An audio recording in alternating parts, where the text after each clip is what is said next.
Hi, everybody. Oh, it's not done for a while. Game show wave. Get your game show wave out, guys and girls. Come on, get your game show wave out. I don't know what Jamie's doing. I missed this.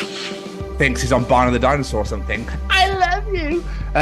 Jamie, I do believe that these, around this vicinity, around here somewhere, no, this vicinity, not your vicinity, this vicinity right here, yeah. It's the 89th edition of the Chronicles of Podcast. It is? It's the 89th, and I believe, but because he's a magician, you can't see him anyway. These are the Chronicles of Alan Hudson. Yeah, they are. Absolutely fantastic. He fooled Penn and Teller. I doubt we can. Hit it!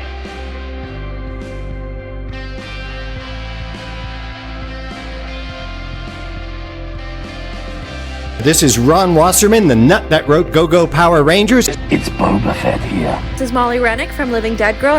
Hey everyone, my name's Alan Hudson. I am a magician. In fact, I'm a member of the Inner Magic Circle, whatever that is. We'll find out about that later on. But let's listen now to Tom and Jimmy with the Chronicles of Podcast, which is starting right now. Cause millions of girls to want to be a mermaid. It could have been done a magic roundabout for all I know. Can I be a mermaid? No, don't be so fucking stupid. Of course you can't. Hello everybody, and welcome to the 89th edition of the Chronicles of Podcast. And these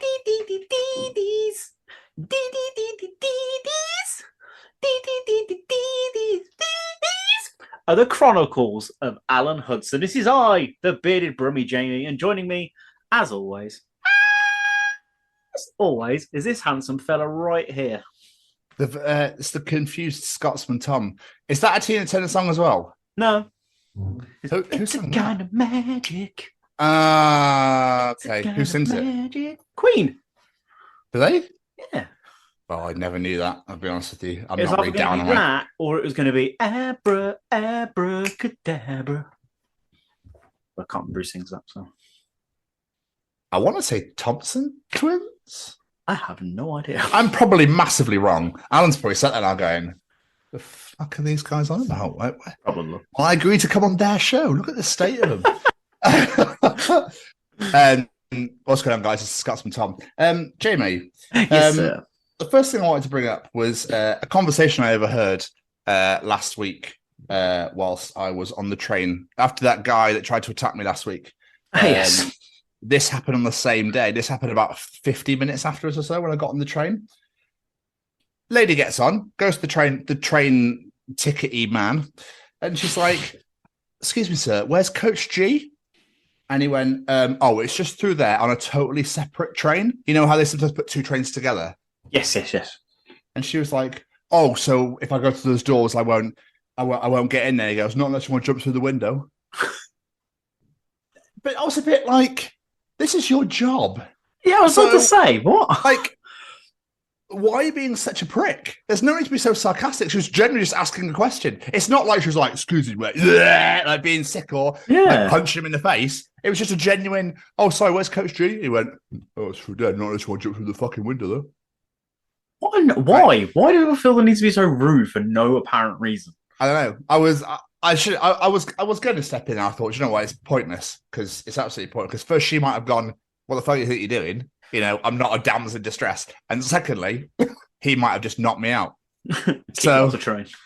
Yeah, or throw me off. Yeah, and it was there. Every fucking train was getting cancelled.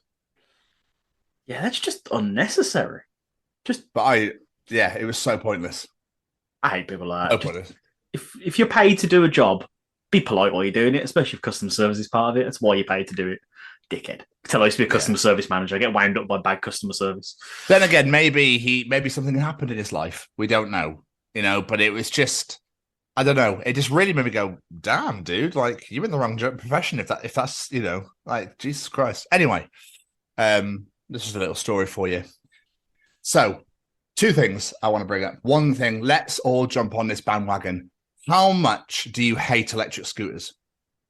Very much so. Well, not so much electric scooters, the people that ride them. Okay, well, I have beef. So, he's got beef. Me and Keris, I had some earlier, it was great. Me and Keris were walking over the bridge, which gets us into Newport Town Centre, right? And Happily just walking along. We're just having a conversation. These two little shitbags, one on a bike and one electric scooter, were coming. I mean, hurtling. They weren't just cycling. They were hurtling towards us. Okay, old couple on the other side coming the same way as them. The kid on the scooter was directly opposite me, and the kid on the bike was in this like a little bit of a gap here. The kid on the scooter wasn't watching where he was going. He was paying attention to his mate on the bike. Now, I don't know if they were racing each other or what they were doing, but anyway, he was getting closer and closer. And I was there going, I'm not going to say anything. I'm just going to see if you're going to absolutely take me out or if you're going to pay. And literally, he got so close. I went, not going to pay attention then. And he swerved and went flying off. It was absolutely hilarious. Good. But the old people were just like, Jesus Christ, kids today. And I was like, exactly. Why are you, especially on a bridge where you could go into the water and that river is not forgiving. He would have died in there. Why would you not pay attention? I don't understand. First, like, what are you doing for starters? Because surely for electric scooters, you're meant to have a drive. I'm getting so fucking cynical and old age on you at the moment. I'm so sorry. Back in my day, we didn't even have electricity. But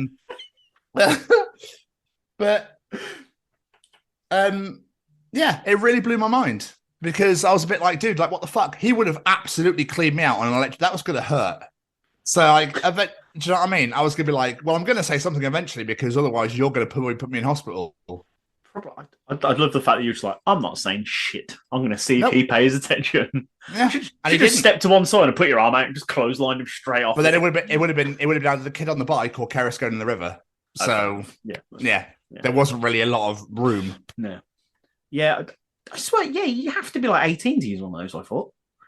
So did I. Because I don't know if it's different because different companies all across the country, but the ones here you have to download an app and attach that to the handlebars and stuff like that. I don't know, but never used one myself. But yeah I'm sure you meant to have a driving license as well. Yeah. So. But there we are. I have absolutely no idea. That was just a bit really frustrating me this week, and I was a bit like, oh, I'm not in the mood for this. Yeah, I think when they put those out there, they should have known that they were going to be used by idiots. I'm always seeing just scattered across the road because people just dump them. Yeah, no one gives a shit. Like, no, I bet they're probably making an absolute mint out of them, but they're probably having to use all that money to fucking repair them. Like, people have no respect for anything anymore. But there we are. Anyway, this is the middle-aged hour, isn't it? It really is. It definitely is. Like, but still, let's get on something a bit more comical. Do you remember when everybody was scared to cough during the pandemic? Yeah. Well, everyone was absolutely shit scared to even make a slight noise of any sneesial noise or any cough noise, anything at all. It's not even a word, is it? I don't know. It is. Where people were like. Yeah. Oh, no, absolutely, Kevin. Yeah. No, I'm not coughing. What are you on about? No, it's fine. I had just a little bit of a lump. It was like a swallow exhale, is what I'd call it. It's not coughing at all. No. That's just my nose always does that. It always has water run out of it for no reason, and it's always green. Yeah, no, I'm not sneezing. Honestly, I'm absolutely fine. Fuck, I got COVID, all right. How did you think at one point I was coughing and went, I just can't seem to clear this frog in my throat? Like I felt the need to make it vocal to people around me that I haven't got COVID. I've just got a little tickly cough. Okay, It's fine. I'm not going to infect anyone. Oh my god, I can't believe I just choked on my own saliva. Jesus, what an idiot! I can't believe my saliva went down the wrong way. Oh, that bloody saliva again. What's funny is it's still happening now. I think maybe it was me and Becky had a conversation about this the other day. Like, even though COVID, it's not gone, obviously, but let's be honest, it's pretty much gone. Like, if anyone coughs, people just go instantly within a second, like, can I just cough without judgment? Any point in my life now from today on. Or they part like the Red fucking Sea. And they're like, oh, God, no, get away from me. He just got back a secret weapon. He just has to walk up to someone and go,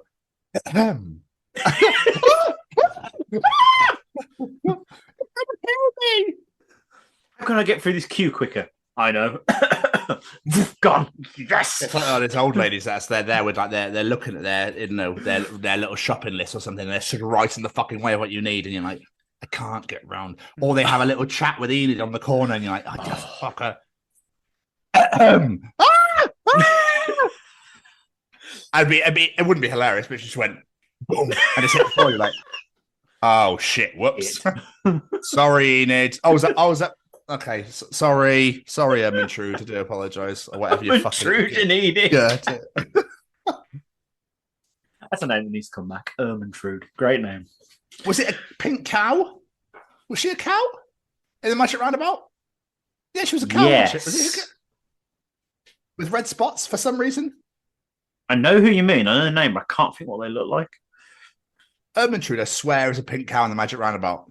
Can someone, when this episode's released, comment on the post? I was going to say, I'll put a picture on this video, and then either we'll look like we're geniuses with great memory, or we'll look like idiots.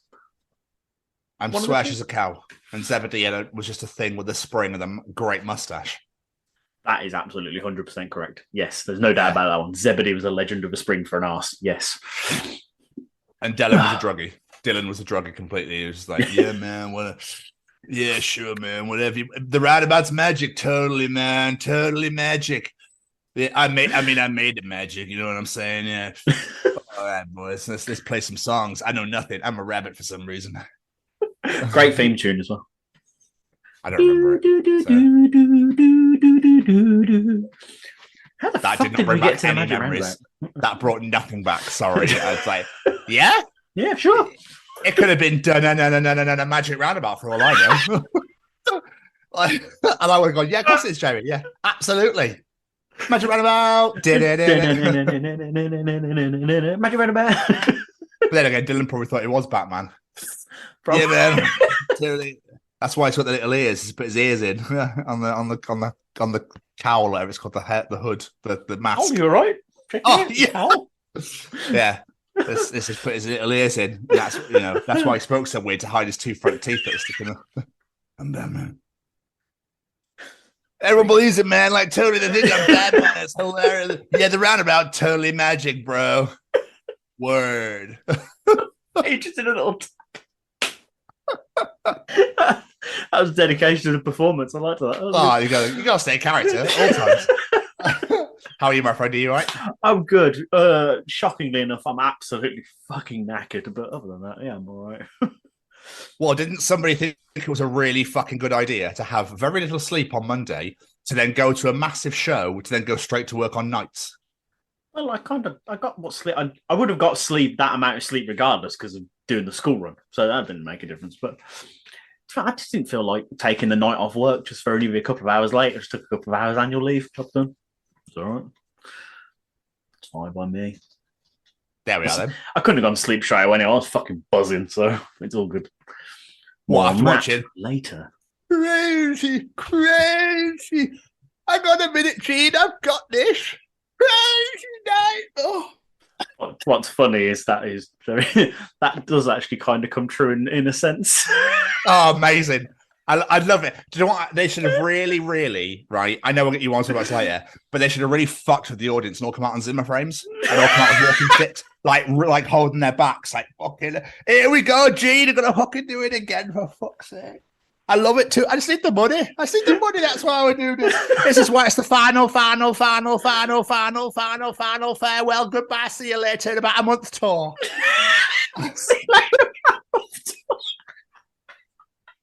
Isn't that what they do? Dude, they'll be back next year. They'll do the last show on December 2nd, and then January 1st, they'll be like, we're back! Yeah. There's a new album coming with 2 songs. That's all we can manage. We're getting old. I'm trying to defend them with this and go, no, this is definitely in. But there's that thing in the back of my head that goes, no, I don't. They'll be back. They've got like, I don't know, man. That's just me. But like you said, you want to talk about it later, so we'll talk about it later. But yeah, just tired like always. But how are you? Yeah, I'm all right. I had to go back to the dentist today, and it's just the most unpleasant. I had to go see the hygienist, so the experience wasn't. I don't know if you've ever been to the hygienist. Yeah, it's not nice. It's no, it really isn't nice. And I'll admit this, and I'm so sorry to anyone listening to this. I haven't been to the dentist in 16 years. So I went for the first time about 2 weeks ago, and they were like, "Damn, son, you need some work. And I was like, of course I do. It's been 16 years. Of course I do. Yeah. I feel like they're like mechanics sometimes, dentists, because I've gone private because there's no NHS ones available at all anywhere in Wales. So they exist, they're just full. Yeah. So, and they were like, yeah, you need this done, this done, this done, this. And I was like, fuck me. Okay. There is one, I had to have surgery. So that's absolutely fantastic. That came through today, and I was like, it's how much? Oh, yeah. my fuck. So, yeah, it's great. So I'm all right, man. That was just a very unpleasant experience this morning. Like, especially to the point where that scraper, like descaler, whatever the fuck it's called, was hitting my teeth so loud I couldn't hear anything because it was so high pitched. Oh. And I was like, what the fuck's going on? I was like, there's literally no part of the dentist experience that is nice. Like, no single solitary part of the dentist experience that is nice. I hate it. I can't get seen by mine. So why? Well, I went in, tried to arrange it. They went, yeah, you need this done, this done, this done, this done. I was like, I plucked up the courage because I'm fucking terrified of the dentist. I was like, no, let's do it. Let's get it sorted. 4 or 5 times maybe I rang them, left them voicemails, everything. Never heard back. Can't even get seen. So I try again somewhere else. Took me ages long enough to get into that one, but I don't understand. What do you mean? But I phoned them to like let's arrange this. Like, when can I get an appointment to start the procedures, getting everything fixed? Never heard back from them. Oh, they weren't answering the phone. Left voicemails. They never got back to me. Nothing. Can never get closed down. They're still there. So fuck knows what happened there. I was like, no, sod you then. So yeah. Okay, that's weird. It took me long enough to pluck up the courage to make the phone call, and now you won't answer the fucking phone. To sod you, bastards. Oh, mate. Ugh. I don't know why I'm getting to. Sorry about this, guys. My wisdom tooth on the bottom right has come sideways and it's hitting my molar, so I can't brush there. It's died. Yeah, that happened to me when I was So younger. I was I like- had mine out. So yeah, Oh, £1,000 later. yeah, it's not fucking cheap, is it? I don't get how it costs so much. It's ridiculous. Oh my god! No, it's fine. I just said, can you please just knock me out, do the whole lot in one go, and then we're good. I don't need to worry about any coming back constant for different procedures. Just do the fucking lot in one, please. The worst bit was when she went, "Oh, Tom, I'm really sorry. I'm gonna get the hand scraper out." And I was like,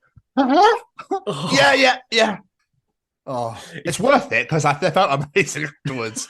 But I was just like, thank you. And just like started rocking in the corner, like back and forth, like, of course, my teeth are so shiny, so shiny, so shiny, shiny and white. My least favorite part about the dentist though is the coding. It's like C4 something X1 blah blah blah. I'm like, you're basically calling me a tramp, aren't you? But in dentist code, I know it. You're insulting me in dentist code. I just know it. It was really worrying is when he was like, "Oh, I'm going to speak to my I can't remember what they're called, dental nurse that's with them or whatever." And he went, "So you won't understand any of this?" I was like, "Okay." And he was like, "C7 full eruption." I was like, "Eruption? What? That's a bad word to use, right?" Like, what do you mean? But I think it means where it's actually come through. So I was like, "Oh, maybe, yeah." Oh, okay, like, that's fine then." But it's just that's not what you want to hear. I'll use some technical jargon. I won't be a moment, okay? He's really fucked. Okay, completely, totally, and utterly fucked. D4. I'm gonna have to punch him in the face and break all of his teeth. E6. No, it's all good. It's all good. This is just code. This is just code, Tom. Don't worry. I just got this image of him messing around your mouth, and you're going, "Fucking eruption, fucking happening." What do you mean? What do you mean? Shh. Go to sleep. Shh. What do you mean? Then I can sing for Kiss. Oh, Dickhead. So come on then, Jamie. What have you been doing with yourself? Come on, I know you're desperate to tell the fucking world. I've had a busy week, to be fair. I've been Rihannaing, lots and lots of Rihannaing. Me and the wife actually had time to have a date day this week. We went and had some food, and then we went to an arcade because we finished food way before the film started. So we found Ride on Hungry Hippos. It was amazing. What? It's an arcade game. You literally sit on the back of a hippo, and it's got a giant lever, and you literally like going trying it. playing Hungry Hippos. Ride on Hungry Hippos is incredible. I bet it's a gym. It felt like it afterwards. Yeah, I bet it did. I'm just about 50 rows left. We're going to look at me pecs. Only problem with that game is she won. Anyway. But and then we went to go see Guardians of the Galaxy 3, so I finally watched it. And it is wonderful. It is really, really Of course it is, Jamie, really because good. you'd never say anything shit You know ever. what? So... I would, and I have. I even came on here and said that Thor Love and Thunder was a bag of shit. So I have. Thank you very much. But no, I really enjoy Guardians. It is really good. Really, one thing. Okay. Yeah. It's better than none. No, it is really, really good. It's very sentimental. James Gunn did an amazing job of that film. So if you haven't watched it, definitely worth watching. Yeah, I'll wait for it to come on Disney Plus. I don't do cinema anymore because there's just nothing out. There's just no point. No. So I'll wait for Disney Plus. I need to watch Ant-Man still. Sorry, Callum. Went to go see the kids. We went for a wander. Didn't really do a lot. I got stuck in Cheltenham thanks to the train strikes. So Becky had to come and rescue me. Oh, shit, really?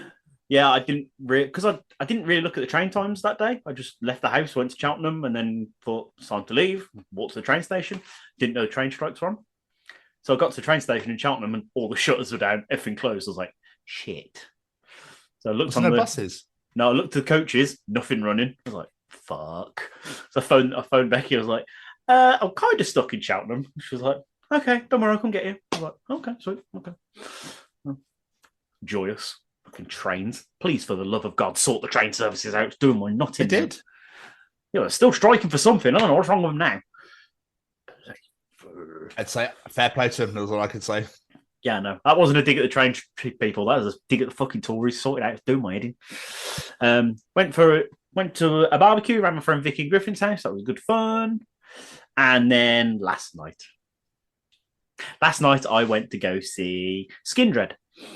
I went to see Skindred. Yeah, they were really good sporting. But no, they were amazing though. I haven't seen Skindred in absolutely ages, so it was good to see Skindred. They're great fun.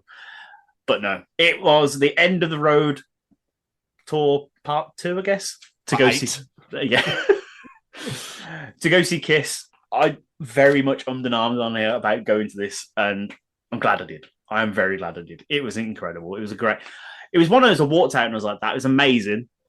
I had so much fun. Loved the sort of horribly predictable set list, as it always is. Apart from a couple of ones I didn't expect.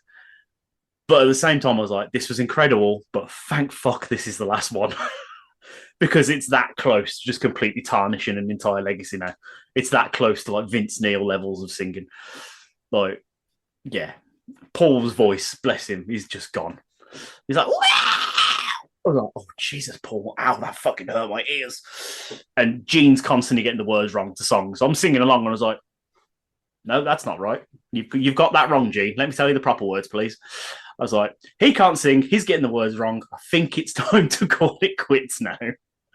So December 2nd should be, and hopefully is their last ever show. But no, I really enjoyed it. Rock and Roll Night started playing. I just looked at Becky and was like, I don't want this to end. I don't want this to be the last time I saw them. 8th time seeing them. And yeah, I was a little bit sad afterwards, I'm not going to lie. There comes a time in a man's life where they must understand that it's time to, this is exactly how I feel with all these, legendary 80s rock bands. There comes a time where it's like, you don't want to shit all over everything you have achieved and accomplished and done because you can't do it anymore. Exactly. But fair play to Paul. I think he's the reason they're stopping. I think he's acknowledged it. He's gone, I am struggling. So let's bow out. Because this tour was supposed to be done. They should have been done by now. They said, this should have been done. It's COVID the reason it didn't finish yet. This is all doing the dates they should have done during COVID. But at the same time, I get it. Because they've been doing this for 50 years this year. Imagine doing the same thing for 50 years to then suddenly go, I'm done now. I'm not going to travel the world, play music, do all these things I love. I'm just going to sit at home. Can't be easy. With all that money, I'm sure they could still do what they want to do without playing music. I get it, but it can't be easy to just give up that entire life. I do get it. But at the same time, please stop. And Vince Neil from Motley Crue, please fucking stop. Because you're my second favourite band on this planet and you never want to see them live ever again because it's just painful. Have you seen any videos? I've got to see Motley Crue in 2010, so I can be like, ding, thank you. Have you seen videos of them now? No, because I'm not interested. Fuck, it's painful. It's so painful. He doesn't know the words to his own songs. That's what drugs do to you, I suppose. He's like, oh, Jesus Christ, what did you even just say? It's bad. It's bad. But yeah. It's basically, it's got Eddie Vedderism, but too late. Vedderism. I love Eddie Vedder, but Jesus Christ. What did you just say? He's giving you the cure for cancer. You just have no idea. But no one knows what he's saying. Even flow. That's the fusion they use to create the medicine. But that's all anyone can understand. We're butterflying. Huh?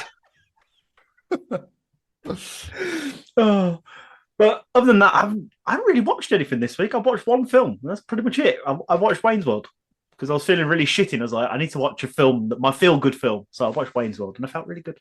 And I posted about it 5 times. Yes, because I fucking love that film, so I don't care who posts about it. Oh, at least it wasn't food. Who posts about food? Stop it. I don't care. I don't care what you're having for your dinners. People that post about food should have to post about it after it comes out of them. This is what this is before this and this is after. In. This was Indian takeaway from Saturday night from the Golden Balti House. I had lambuna. And now it's a lampoona. Anyway. With pilau rice and some naan. It's like they caught their own fish. Anyway, what have you been up to, my friend? Fuck all, Jamie, to be quite honest with you. Absolutely fuck all. Me and Keris went walking on Sunday, went walking around Cardiff and Butte Park for a good 3-4 hours. She took me to lunch. We went to a place called Henry's and we were the only people in there. And I was like, awesome. The service was still slow. Like, what did it to here? Like, what? How have you? And what didn't make sense to me was it said, your choice of beef. So I said, hello, mate. Can I have this burger? Can I have it on rare, please? Oh, we don't do that. Huh? What does your choice of beef mean then? Oh, we just don't do it. I'm assuming the chef had no fucking clue and just wanted to put it in the microwave or something. Yeah, I know, right? Kara's like, let's go to spoons. I'm like, no, thank you. I know how everything's made in there. Oh yeah, fine, thanks. Speaking of spoons, weirdly, there's a random dude that's just visited every single Wetherspoons in the country, and he spent 30k doing so. Why? Who woke up one morning and went, my life's mission is to go to every single Wetherspoons in the UK, and then I'll be happy. Because what are you getting for that? So Nothing. random. It's such a weird, like, do you know what I mean? Visit every football stadium. I get that. That's kind of cool. NFL stadiums or whatever. The 8 wonders of the world. No, I just want to visit Wetherspoons. That's so weird. I want there to be a Lad Bible article about me because that's pretty much what's going to happen. Maybe one on the Metro. Boring. Absolutely boring. So we went walking, but literally other than that, like, I've just been Rihannaing more than anything else. As we all know, well, no one knows. Obviously, it's my birthday next week, so I've got a family weekender coming up and seeing friends and stuff. So that'd be cool. So yeah, not a lot's really going on. Other than that, I've been watching the Barbecue Showdown on Netflix. I was going to say, is that the Netflix thing? I've seen that advertised. Oh, you just need it in your life. You will never ever be as hungry as you ever in your life after you've watched that. Fuck me. They literally, the way they present steak and they season it and they play with it and they cook it and you just like, I just want to eat the screen. I want to eat that, please. When they bring out fucking tomahawk steaks, I'm like, oh my shit. It's like massive fucking beef steak. And I'm like, get in my face. And they do like desserts and stuff. It's just great. And there's some characters on there. It's really fucking. I can't stand reality TV, but my God, this show's amazing. So yeah, we're planning. We're down to the final 4 on the second series now. So really, I've been planning for that. I've been smashing it. I did series 1 in one day. because I loved it that much. What else have I've been watching? Fucking hell, there's something else I've been watching as well. BattleBots, America's Robot Wars. Okay. Oh, Jay, it's so American, but fuck me, it's incredible because they just don't give a fuck. There was a fight I watched where the robot just got ripped apart by another robot. It literally just like came apart, and he went in for even though it was destroyed, he still went in for the kill. And the other driver went, "No, please, no, please, no, please don't." I was like, Jesus, this is ruthless. Don't give a shit. Fucking amazing. Can you imagine that on Robot Wars? That'd be amazing. No, sir, kill a lot. Fucking don't do it, please. Yeah, I don't give a shit about you, man. I'm gonna fuck your robot up. You hear me? Fuck it up. They literally just rip shit apart. It's unreal. It's so good. So I highly recommend. Weirdly commentated by a UFC fighter. No idea why, but there we are. How's it going? But it's great. It's really fucking cool. And then me and Keris watch Resident Evil Infinite Darkness again because I love that anime. It's so good. That. Oh, it's just great. And there's the new movie's out in July, so I'm really, really looking forward to that as well. I think it's the final one because all the characters have come together. It's everybody's in that. Jill, Claire, Chris, Leon. So everyone's together in one big movie. So I'm like, oh, this is gonna be sick. So I really enjoy the Resident Evil animations. They're just great. The film, the TV series they released recently is so shit. The film they released recently is so shit. But the cartoons and the animes they do are phenomenal. I don't get it. I've heard good things. They're great. They're great. And I bought Resident Evil Village, Resident Evil 8 for the PS5. I can't play it. Why? It shits me up. Because they've put it in first person now, so you are the character. I'm like, I can't do it. It's just okay. I don't like first person games. I like to see the person I'm playing. Yeah, so do I. And I was like, how do I change it? And you can't. And literally, I'm walking through this forest, and you can hear it's like the noise of twigs breaking and stuff. I'm like, I don't want to play anymore. Oh, imagine playing that in VR then. Oh, you can as well. Hell no. Hell no. I'm all good, thank you. I really like my ass to not. I don't like to shit everywhere. So you know, I don't know why I was going with that originally. I was almost like I was going for a prolapse. Like, yeah, I'm not prolapsed to Resident Evil. Thank you very much. But other than that, man, not a whole ass of a lot going on. It's been a quiet week all around. I say that I've done quite a few things. But there we are. Did you say we could talk? Yeah, I was going to say yeah. Didn't you say you were watching wrestling as well? I remember. Did you watch it? Yes, I've just started to watch Over the Edge. You started it, and okay. Right at the beginning, it says in memory of Owen Hart, who accidentally passed away during this broadcast. Accidentally? Well, I don't suppose it was on purpose, but no. Not the best way to word it, though. No, well, I should have just put who sat. You don't need accidentally in there. Yeah, that's what I thought. I was like, yeah. You don't need that word in there. So I don't know if they just cut the match completely. I've just started it, so I don't know if the match is in there or not. I doubt. Obviously, there's no match, so I doubt it. I doubt it's in there, but probably not. But we'll see. I was wondering if they'd even reference it at all, to be honest. But okay. But for those that are listening to this, incredibly unaware, we probably should be a little less vague.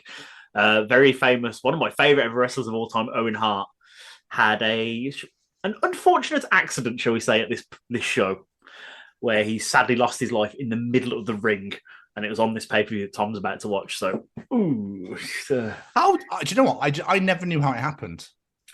He was doing. Do you know like how Sting had that gimmick where he dropped from the rafters? Yes. He was doing a version of that because he wrestles as the Blue Blazer, and as he was coming down, the harness snapped, so he just went. Woof. It was apparently there's a whole lawsuit behind it because it wasn't tested properly or something like that, and it just wasn't safe to use. You shouldn't have used it in the first place. Yeah, it's not good. Not good at all. That's sad. That's sad, man. That's so sad that's the case. Yeah, it's horrible. Absolutely horrible.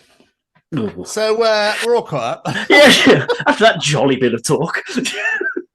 Should we hear from Braden at Stay Cozy? Oh yes, I think we definitely should. All right. Is this thing on? Well, howdy doody, everybody. This is Braden Berry from Say We Can Fly, founder of Stay Cozy Clothing, your one-stop shop for the coziest, most fashionable hoodies, t-shirts, and more. Gosh, Mickey. That's right, folks. And we're proud to say that we are now sponsoring The Chronicles of Podcast. Ouch. hosted by Tom and Jamie. Like, you can get 10% off, man. That's right, Shaggy. Just use the special code, The Chronicles, at checkout. Oh, boys. Got it. Go to StayCozyClothing.com. Use The Chronicles as your big discount codes, and you'll get 10% off. All right, we love it. You talk to him way too much. Yes, sir. It's definitely time for Callum's Treachings. Oh, yeah. Do you want to know something? Callum will be able to tell you in Callum's Treachings. Is cereal soup? Ooh. So, Callum is back once again, just like the renegade master with the ill behavior, to treat the world to his wonderful random knowledge of random things that no one ever really thinks about. So, Jamie, let's kickstart this little segment, shall we? What is Callum treating us this week? A movie about a mermaid that wants to be a girl has caused millions of girls to want to be a mermaid.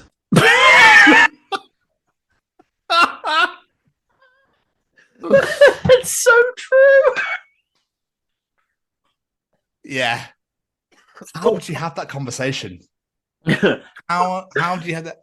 So, Lily, so you really want to be a mermaid? Yes, mummy. Okay, well, I'll put you in the sea. Have a good life. See you later. You fuck. That'll be me. Like, bye bye. No, I'm joking. I'm joking. It's such a weird thing being a parent because you have to be like, you can be anything you want to be. Can I be a mermaid? No, don't be so fucking stupid. Of course you can't. It's like that's like a Chris D'Elia joke off his Man on Fire stand up, where it's like you can be able to go, no, you can't. Shit out your eyes. Go on, shit out your eyes right now. Go on, just shit out your eyes. Exactly, you can't do it. It's like Olivia's content. Like, my favourite animal is a unicorn. I'm like, it's not an animal. It's the fucking horse with an ice cream cone on his head. It's not an animal. It's our national animal, so do you want to leave it the fuck alone? It's still not a real animal, okay? It's on the passport, mate. I'd get over yourself. Scotland's the only place you can find them just running in the water. Do you know what? Yeah, we just don't give a fuck. We're just like, yes, unicorn, all right? National animal. Problem with that, pal? Made up. Thing we're famous for? Made up. Oh, yeah. You're not going to find Nessie, pal. She's in my fucking back garden, eh? I've got her all tied up. She's fucking loving life in my swimming pool right here, mate. Every time some fucker comes and finds it, it's like, Nessie, come on, quick, let's hide. Let's hide down here. You'll be all right. You'll be okay. I'd love that to be true. Like, Nessie is real, but like, there's a long, like, family of people in Scotland that keep her safe and hidden from everyone. It's the Vikings. They don't realize they're still around. So we don't need your fucking black and white English cows. We've got fucking ginger ones, eh? So fuck you. And they've got fucking horns. I wonder where that was going for a minute then. I forgot all about Highland cows. I love it. I fucking love it. Bravo, just that was absolutely love it. Thank you very much. We just don't give a fuck. What's your national flower, Scotland? The fucking thistle, mate, because if you touch it, you'll fucking get stabbed like one of these.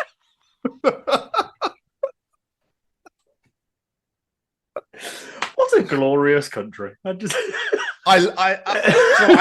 so proud of where I come from. Like, I really am. I don't know if you can fucking tell. I don't know if anyone can fucking tell. They might post about it on Facebook, but I just love it. I'm just so happy to not be from England. Cheers, mate. That's all right. You're so welcome. I genuinely, this genuinely happened. I'm so sorry, Callum. I completely destroyed the treat here, but I've been told to fuck off home twice. Now, I don't realize how stupid that sounds to people. Yeah. It's like we are part of the UK, right? Yeah. You do realize that, yeah? Fuck off home. Okay, Mum, I'm coming home. I'll be there in a minute. Completely idiotic, moronic. What a stupid thing to say. Anyway, sorry. But yes, mermaids. That's what we're talking. Yeah. Faith would be loving it. Faith probably still wanted to do that right now, isn't she? Faith's like, yeah, I wanted to be a mermaid. Guess what? I fucking am. Here's my tail. Yeah, she's been in Ibiza the whole time underwater and no one's really known. But it's so true though, because the amount of times you will go see a film as a kid, you're like, I want to do that now. Yeah, Power Rangers is one. I wanted to do that. Yeah. I always wanted to be a firefighter, which obviously is a real thing.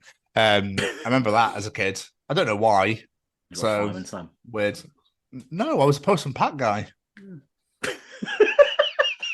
What? I was. Fireman Sam. I'm Postman Pat guy. Thank you very much. Yeah.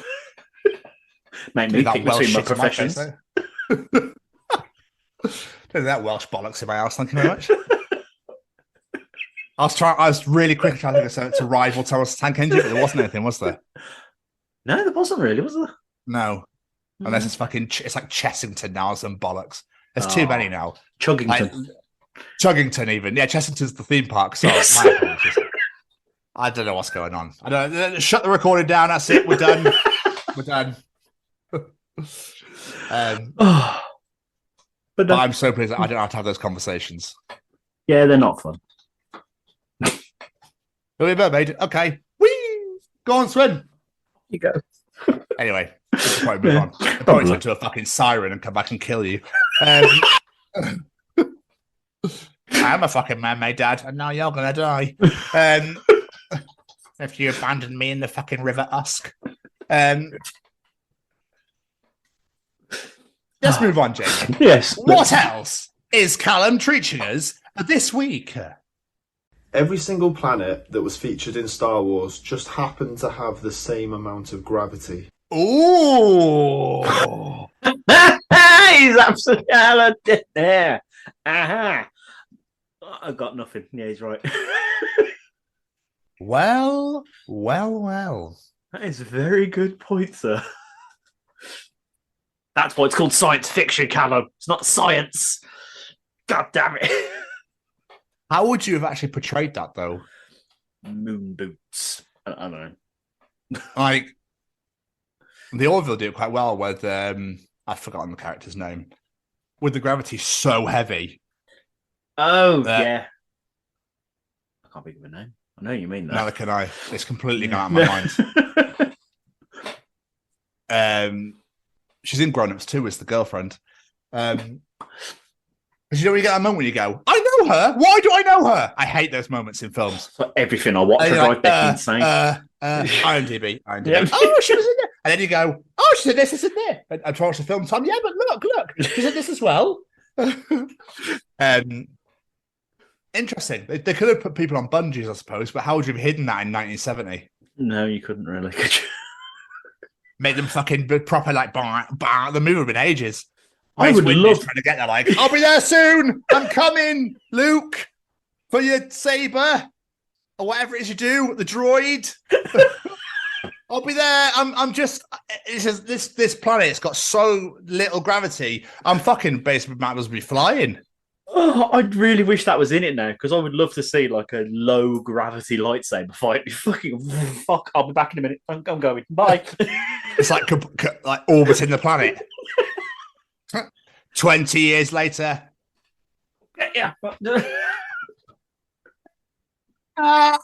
It's too fuck. I'll get you. It's like, bollock, get in the plane, fly around, and just fuck off. Like, there you go, ended it for you. Callum, I didn't think you could improve Star Wars, but you've somehow managed to do it. I'm impressed. I want to see that now. There we are. And finally, Jamie, what is Callum teaching us this week?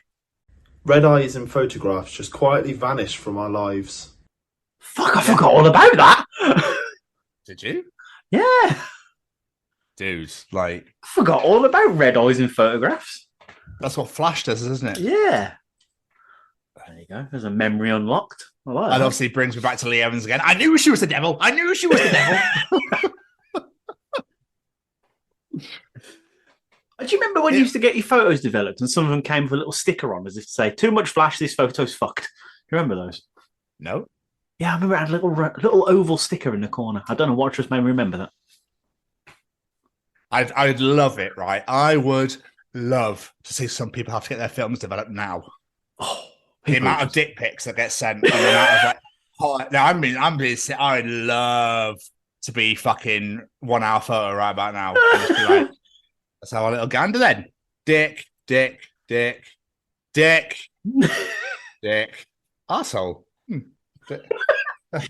A random plate of pizza. Like, got to do this shit photo now. I'd love it. I'd bet it's so mental what shit gets sent now.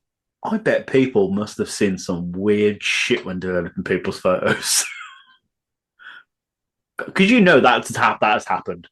Someone's got a disposable camera, like, hey. And then weirdly, you weren't allowed them. If that was the case. And you'd be like, but that's my penis. Yeah, why? I forgot about that, yeah. Why does that matter? It's not somebody else's penis, it's deaf. Well, how do I know? All right, Karen. Show well, you that. There you go. Oh, that was grim. Please never say that again. That made me feel really ill. I love you. I fucking shit, mate. So fucking vain and everything, Karen. Never laugh at this. Oh, Jamie. Dude, please. I don't know why people even do that. I don't know why anyone thinks that's a good idea. I've said it before in many interviews, and I'll say it again. I've said it I don't know why people send it, and then the girl goes, oh, my future lies with him. I just, that's what I want to sit on for the rest of my life. Your 2-inch pencil cock. It's almost like a mixer. Nah. I can get a dildo in there with it and everything. Where the fuck did we get here? How did we go from red eye and photographs to here? I don't know, but there was an amazing, and I think I may have already mentioned this, but there's an amazing post that former guest Jessica Dervin shared on Bodyscape Boudoir, which was people like bros dressed in the same way in a photo, and it said, "These are the types of guys that will rub your left lip for 2 minutes and say, 'Have you come yet?'" And it's really made me laugh. Really fucking made me laugh. But yeah, a dick pics I never understood. Red eye, I think, went ages ago. I think because obviously the development of technology and stuff, you just don't get it anymore. I wonder if you could try and get it. You probably couldn't. I was going to say, probably not, I'd imagine. I wonder what changed. The cameras or the flash? Technology, I imagine. But then again, if you try and get it and then go, I've got red eye. Oh, no, it's pink eye. Shit, someone's fighting my fuck. It's the only way to get it there. Not again, Carrot's a bitch.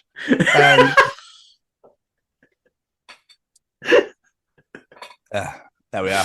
Callum, I know that excruciatingly fantastic week. We always love being treated by you. It's always an absolute pleasure and honor to have you on our show, when we absolutely adore and love you. So thank you, sir. It's graciously appreciated.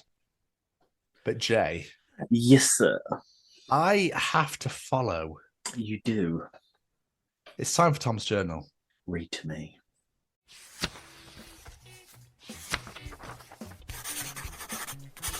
And welcome to another edition of Tom's Journal. So, there's a massive protest going on about God. And there's a massive sign that said, God is pro-life. And someone put, fact check. God actually killed everyone on Earth except a guy on a zoo boat. Zoo boat. So how can you pro-life? I mean, yeah, you're very right. Yeah. It's absolutely wiped everybody out. Do you know what? I've had enough of all these humans. Fucking kill them all. Bar you, Noah. You can stay with your animals. There's no women. It's just you. Noah. You're all right, mate. I quite like you. You can survive. Yeah. But do us a favour. Save the animals. Yeah. Yeah. No one can procreate now because all the humans are dead. Wasn't his wife on there as well? Well, shit, I don't know. Probably not. Can't remember. It's all made up anyway. There's no more a natural uncomfortable or distressing feeling than having to get back into your normal clothes when you've already got your jammies on. Oh, absolutely agreed. Absolutely agree. It's happened before, and it's not a good feeling. Although I can't relate because I don't wear jammies. So no, I'm sure you've got your comfies. When you're chilling on an evening, you put your comfy clothes on. I wear that all day. Because obviously I just work from home, so I don't need to ever. I suppose, unless I go out. Yeah, I suppose that was Becky. She worked in a fucking pajamas 90% of the time, unless she got a meeting to go to. Then she put a top on because you knew that you get to the top for the webcam. So I always go for meetings. I always go hoodie, glasses, hat, and then when I'm not in the meetings, just take it all off. All of it. Just me and my pants doing work today. I mean, all of it. Look, James, I can't pick up my dog's prescription because I can't remember her date of birth. They won't tell me it because patient privacy. She's a fucking dog and she won't tell me it either. What's upsetting is it wouldn't surprise me if that was true. I bet that is, actually. I bet it is. Wouldn't surprise me. I remember helping Vicky with insurance for a cat, and she was like, "Oh, what's her date of birth?" I was like, "I don't fucking know." She went, "Oh, I'll just put May." I'll just put May first. Fuck it, it'll be fine.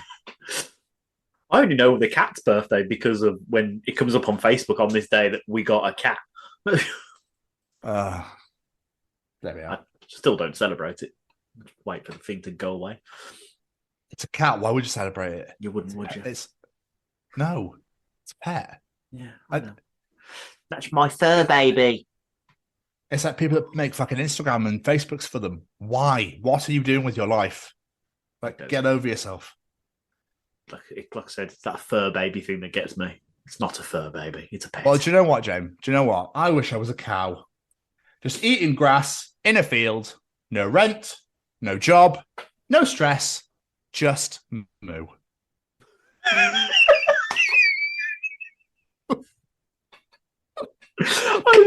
I was on board here. I was like, yeah, I mean, I don't like grass, but I get the point. Yeah, I like this. Just moo. It'd be great, wouldn't it? It'd be great. Just, I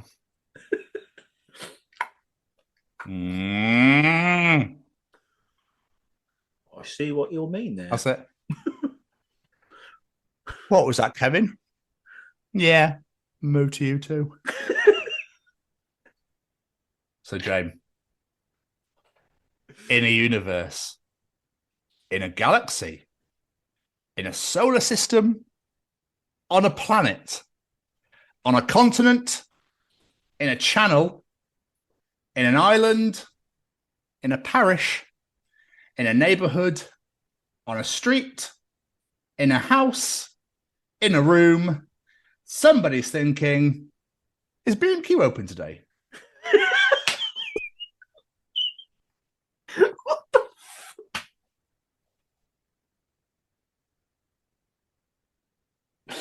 That might have won an award for the stupidest fucking journal entry ever.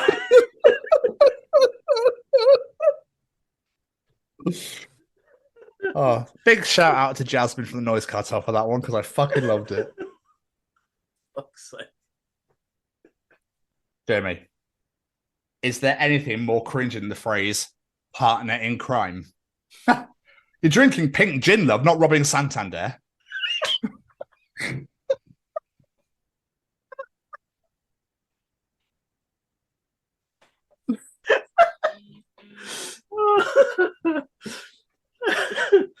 I mean, you're absolutely right, though. The amount of things people say, oh, it's my partner in crime.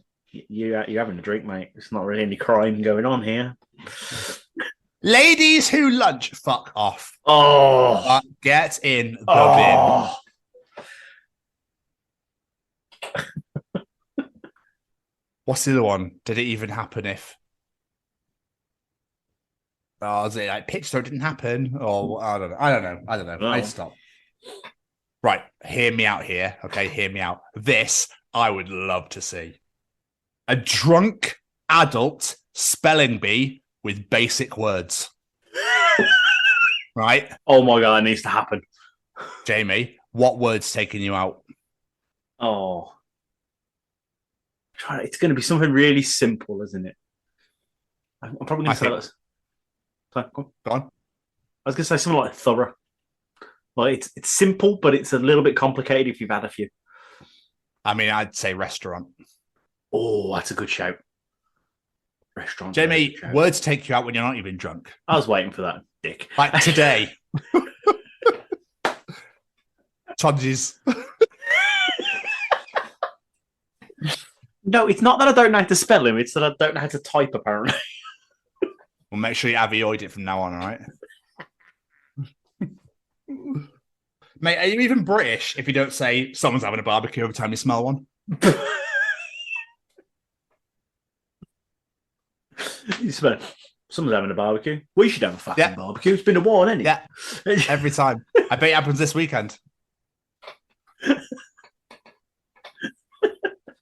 It's so true. Americans probably think we're mental. Probably. Oh, someone's having a barbecue. Well, yeah. Well, yeah, so I can smell it. Yeah, but, you know, because they don't get it, do they? They don't get sarcasm. Yeah, don't get sarcasm. I suppose in America, barbecues are just how they cook most of the time. Oh, mate. Barbecue showdown, I swear to God. It'll change your life. On a first date, who's your favourite literary vampire? Me, the one in Sesame Street. I can assure you he doesn't count. Me, I can assure you he fucking does. I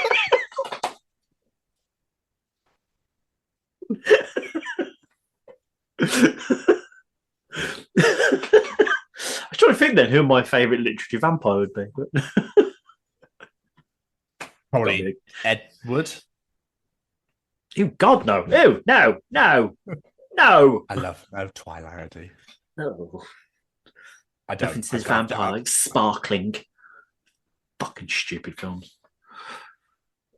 Science teacher, can you tell me what the difference is? What is the difference between venom and poison? Me. Venom's black metal and poison's glam metal. I like that one.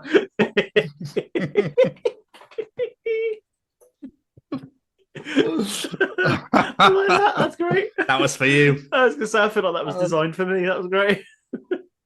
And both great mans. Yeah. Police officer. Step out of the vehicle, ma'am. Me. Look, love, it's 94 degrees out there. You get in here and tell me the problem in the AC.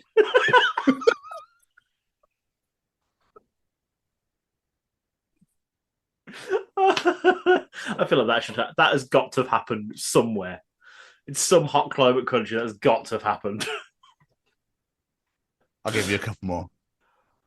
To be fair, if I was the officer, I'd be like, actually, yeah, it is sweltering out here. You've got a fair point, mate. Come on. Just go over. This tickled me beyond belief. I know Karis will love this one. English people will take the piss out of a Welsh place name, then go back to their house in Quimford on the Wibble.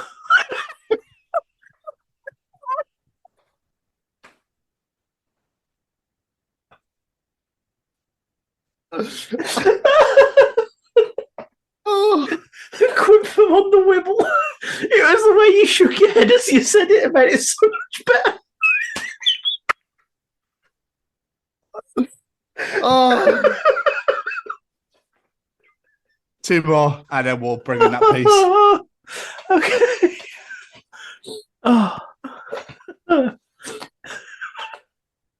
Me trying to ask somebody for a favour. Hey, could you help me with this thing? Absolutely no pressure, though. Totally okay if you can't. If you'd rather run me over that car, that's absolutely cool. Are you mad at me? That sounds like someone I know. Claire Jones. Hi, Claire. Hi, Claire. Did you hear what Jamie just said? Nothing. I coughed. Don't judge me. Person. A drunken mind speaks a sober heart. Me drunk as fuck. Bees chugger. Bees chugger? Cheeseburger. Fucking got it. Holy That's fuck, far man. too fucking long. Woo! That bomb is still flying. It's not going to even. It's not even going to fucking land. I love the fact that you explained it and I got it at the exact same time. Cheeseburger.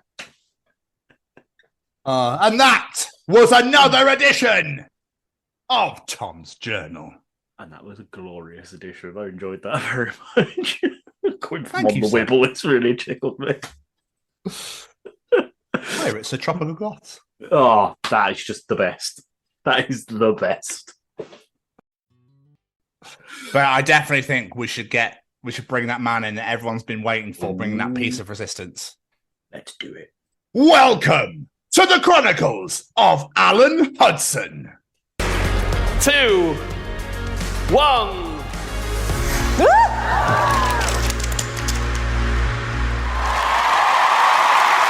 Alan Hudson is a comedy magician. That's right. He takes stand-up comedy and magic and fuses it together in an incredible live performance. He has been seen all over the world, including TV shows like Penn and Teller Fool Us and Britain's Got Talent. This man is absolutely wonderful.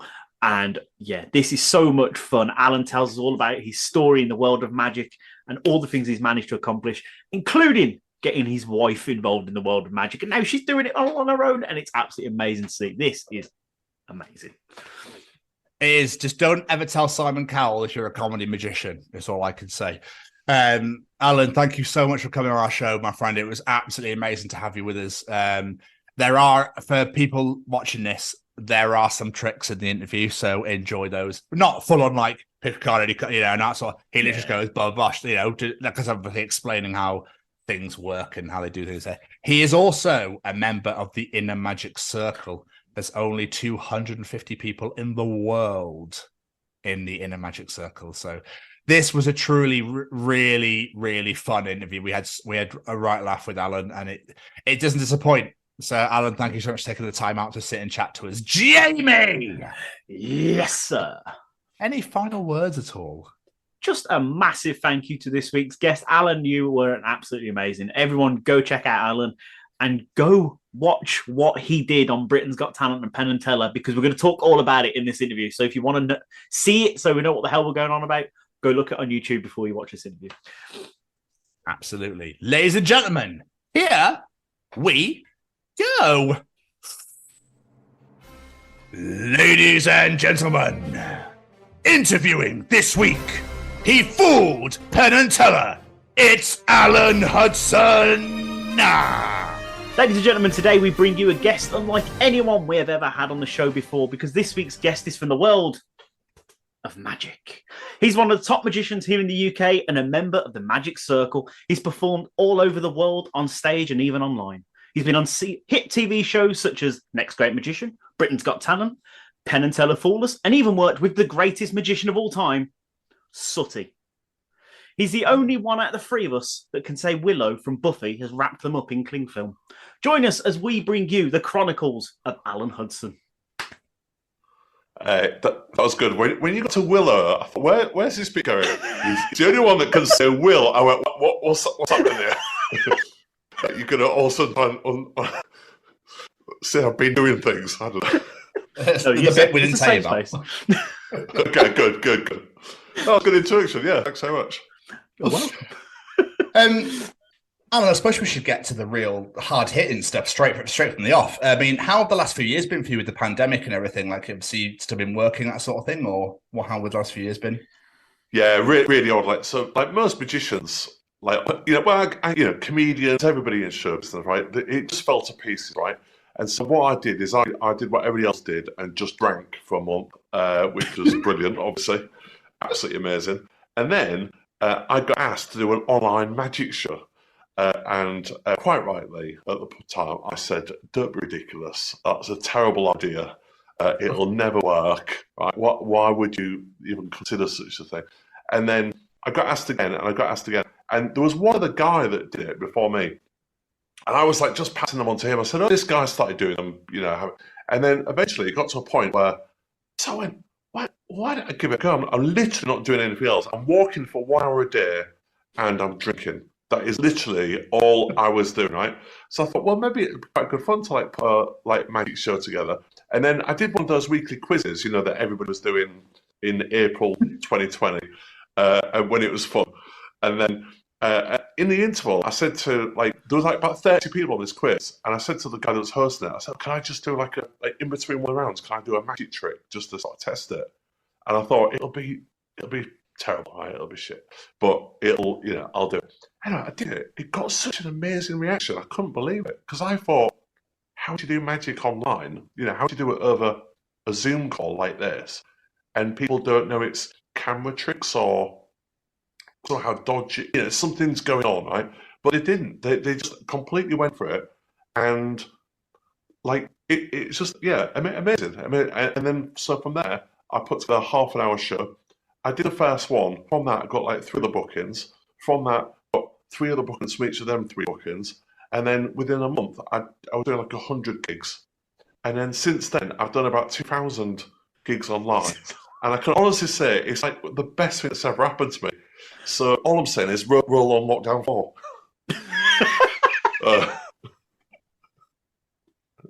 Are you still getting to do them now? Obviously, the world's open again. Just people still booking them now. Yeah, I am, because what is crazy, right, is not only so it set off at like birthday parties and lockdown things and like weddings that were going to happen or events that were going to happen, and then they said, we're going to do it online, so we'll get some like Alan in to come entertain us.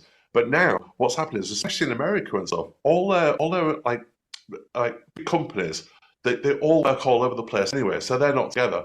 So what happens is they all have meetings online all the time. And because of all this new entertainment that came about, because of the lockdown, they're booking that entertainment. So let's say it's like Google, for instance, who now book me, which is weird. Like Google, Netflix, Twitter, Facebook, Meta, all those people now book me, which is like crazy. And they have like little mini teams within that. And then, so on a Friday afternoon, maybe they'll say, right, we're having our monthly meet where we meet up for an hour to connect with each other online and have a face-to-face.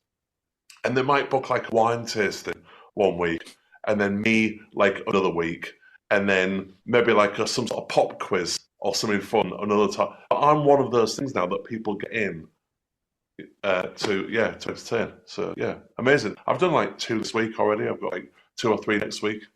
It's crazy. It's crazy. Yeah. I love the idea of like when it first started, people just like it's like, how does this going to work? And it's like a hand just appearing, like, oh no, wait, hang on, because you can't see the depth of the screen. Yeah, because there is the thing, I have to sort of make sure I have to kind of go, hey, look, the deck's in the middle of the screen the whole time. It's not going to leave there. And I won't do the trick now because, but you have to like think of a card and I hold it there and then turn it round.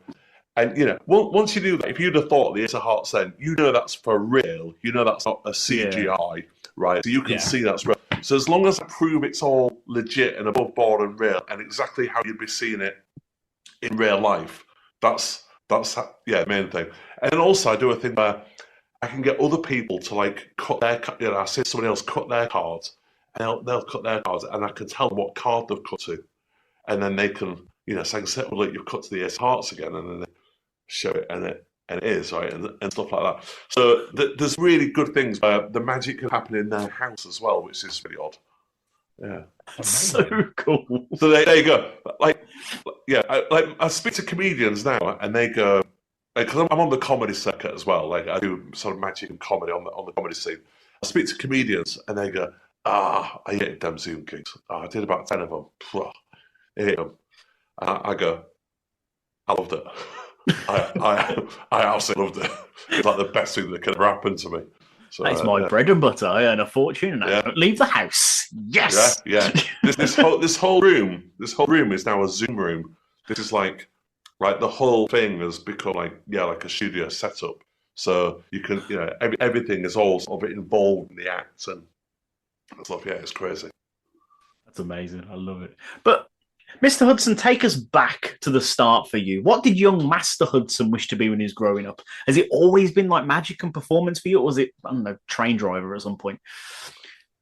Always wanted to be a Zoom magician. That's what I wanted to be. Even when I was 5, I thought, one day I'm going to be a Zoom magician. I don't know what Zoom is, but I'm going to... I don't know what it is.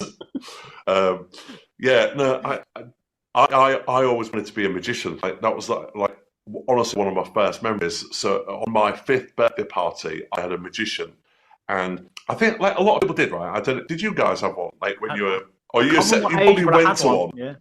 Right? I remember having one. Did you, Tom? Did you have a magician or? I don't think I ever had one myself, but I think I remember going to a few where there were some, because I lived on a lot of RAF bases, so I think they put on a lot of that sort of thing. Right, yeah. So either you had one yourself or you went to one, and those kids magicians, and they often had like, you know, a magic wand, and you would hold it and it would fall to bits, or you know, and all that sort of thing, right? But the one I had was mental, right? He was absolutely mental because in my front room he produced all these chicken. Like sometimes they might produce a rabbit, right? That's that's a good one. You go, oh, it's produced a rabbit. This one produced like chickens, ducks, geese, and they're all running around. Imagine like about 25-year-olds and this magician and all these like chickens running around the front room. And my mum had no idea this was going to happen. Like she just booked a magician, right? £10. And came with all stuff. And I thought this was crazy. And then he put my auntie in a big box and he did the sign and heart trick with her in front of 5-year-olds, right? So I started crying because he just killed my auntie with a big saw, right? But then he put her back together again and she was alive again. I went, well, that's brilliant. That's good. And then he showed an empty pan. This is like the big finish. He showed an empty pan. He asked me to go outside and get some sawdust from outside. And so I got some sawdust, put it in, and then he put the top on it, and I had to wave the magic wand. Fell to bits, but you know, it didn't really matter. And then he lifted up the pan like this, and there was a big birthday cake in it for me. Bearing in mind, my mum had already paid, and this was years ago, but she'd already paid him £10. He must have spent like at least £2 on a cake. There was not a lot of profit in that, but I thought that is magic, right? Because I've just magicked up a birthday cake. Imagine I could just do magic, and I could do that any time I wanted. Magic up cake, which is a dream when you're 5. Like that's obviously that you can't think of anything better than that. Not £1 million. Just go. Imagine I can get cake whenever I want. Whenever I want, right? And so I started doing magic straight away. So that was it. I was like getting the Paul Daniels magic sets. I was like going to the library getting magic books. Obviously, you know, I was terrible then, but you know, you get better eventually. And then I'm in a weird position. I'm like, I've never wanted to do anything else than this. Never wanted to be, an astronaut or train driver or, you know, whatever. Yeah, I've just always wanted to do it. It's nuts. I can imagine as a 5-year-old though, you're like, Mum, can I have a saw, please? Have a saw and a box. I need a big box. Are there any family members you're not that keen on? I could practice. But like, it takes like some serious concentration and persistence to obviously do what you do. Because I mean, I think I tried it for all of 5 minutes and was like, I can't be asked anymore. Yeah, most people do that. I'll tell you what most people do. They get a magic box and they do like some of the really simple bits and they go, oh, look, that kind of works itself. Like you go, and you show someone, you go, oh, and it's gone, right? And the little ball's gone, or you put a card in a little box and you go like that, you open it up and the card's gone or something. And that's good. But anything that requires anything more than that, I think as a kid you get really frustrated and you start to lose the bits, don't you? Because you're just not interested. Where mine was in pristine condition. Like mine was, I was like obsessed by like Lego bits would be all over the house, right? I didn't know where they were, or other stuff. But the magic box was, nobody could touch it, nobody could go near it. That had to go underneath my bed. That was special for me. So so I sort of did it very early on, and then also when I got to like as a teenager, so that stage where I thought it might impress girls. And then realised that it don't matter how good you are at card tricks, they're always going to go for the football. Right? Yeah. When I got to that age, like I started like spend so much time on it that I was in deep then. That was it. As soon as you go past that threshold of spending so much time on something and seeing how much better you could get at something, like I was in it forever. I knew there was no way out at that stage. So I might as well just go full tilt and try and do it. Yeah, no, absolutely. I mean, my dad did the thumb trick, just let your thumbs come off. And I was always like, oh, let me hold it then, let me hold it. He's like, no. If you can't hold this. Yes, I just reattach that. There we go. Good trick. Good trick. I still do the thumb trick for nephews and nieces. There you go. Look at that. What? I'll be honest, I still to this day can't work out how the hell people do that. I've never been able to work it out. Really? Oh, Jamie. Sheltered. Bless you, my friend. Obviously, you've just said the way your love of magic came from, but you're not just a magician, as you said, you do comedy, mate. Where did that love of performance come from? Were you like a dramatic kid, or was it people in your family from the world of entertainment, or was it just who you are?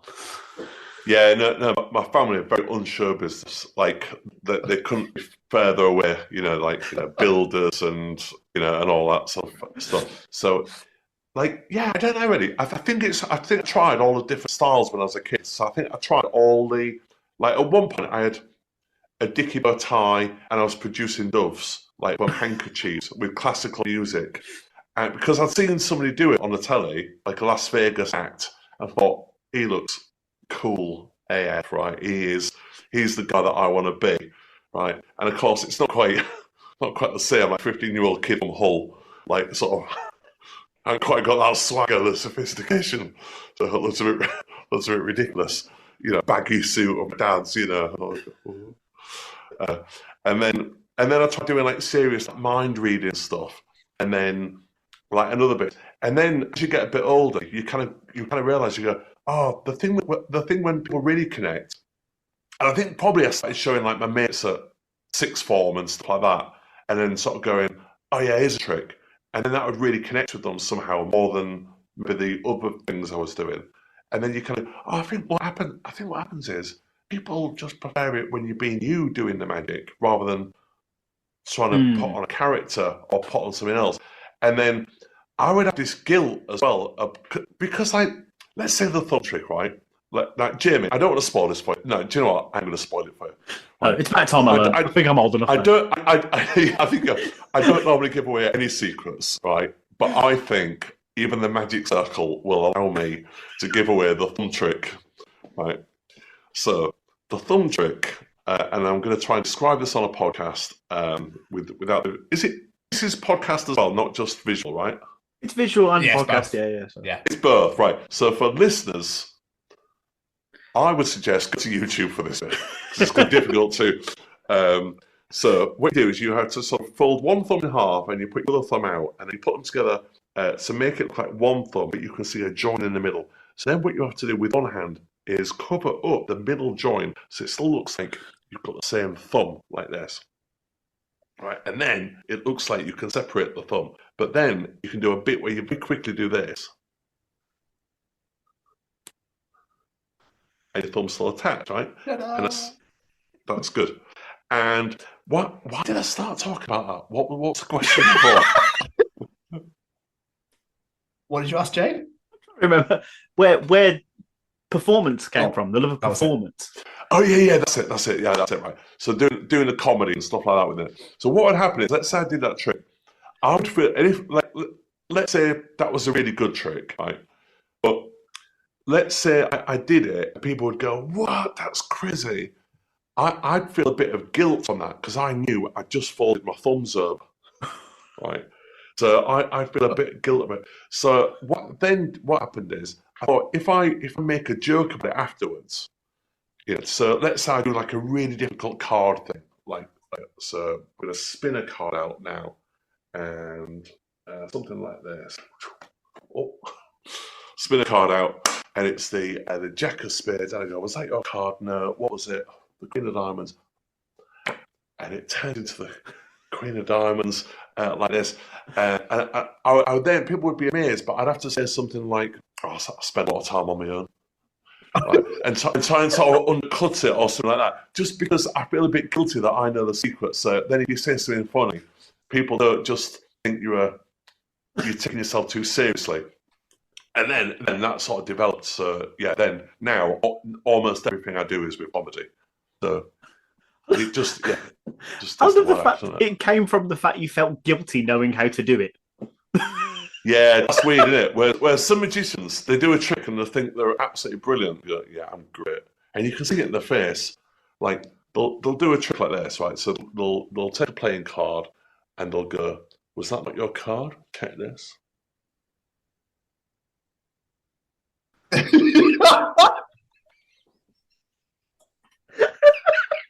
you go, you're not great. You know you did that, right? You're not a wizard. Right? You're not a real wizard. You practice that. You spend hours practicing that in your bedroom. So don't tell me that you are really magic, right? And I'll tell you, I think Penn and Teller are really good at this. I think they're really good at like not patronising the audience. Like, they're really smart, aren't they? Yeah, so they'll do tricks, but say to the audience like, "This is, you might think it's done like this, or this is how it's done, or whatever." But then there's like a trick at the end of it. But they don't patronise the audience they never say they're real magicians. They just say, "Look, we do tricks." Yeah. And there's a method to this trick, and hopefully you won't see what the method is, but here's a method that it isn't. Or you might think it's a bit of string, but it's not. Right? And then you go, is it a bit of string? There's a great one actually where they do say there's a floating ball, and they go, this is all done with a bit of string. Right? And you go, right. And then you watch it and you go, well, it can't be. It can't be a bit of string. But it's so brilliant because they told you how it's done. And then you convince yourself it's not done like that. Do you know what I mean? That's really good, isn't it? I think that's excellent. They're lying to us. No, I refuse to believe it. Yeah, you go, no, I think it's real magic, actually. So I think they're lying. I think it's real magic. They just shoots electric out of his hands like, oh my God, what the hell did that come from? Yeah. But I think it's a hell of a talent to be able to do magic and comedy in one routine. I mean, again, I go back to the persistence and, the concentration doing magic, but then you've got to, because I imagine you make a routine up, like you said, you do a joke here and there, whatever else, but like to actually remember the routine and how to do the tricks at the same time, like a jack of all trades. Master of none. Yes. Yeah. That's never a compliment, is it? When somebody says "master of all trades," no, that's yeah. All right. Sorry, jack of all trades, not master of all trades. No. It is both, and it is difficult, and often on the comedy circuit, especially, I think either comedy magicians, are either that funny or that good at magic. So that's often what happens is that they're usually sort of pretty bad at both, because what happens is they're using the comedy magic as a sort of crutch, and then because they're doing comedy magic, it's all a bit naff, and the jokes aren't that good to go with it. That's what normally happens. But yeah, and I think people think of like Tommy Cooper or something like that, don't they, when they think of comedy magic. They kind of go, "Oh yeah, the tricks are a bit stupid," although he was actually pretty funny. So I mean, pretty funny. It's like hilarious, wasn't he? He was right. It was pretty funny.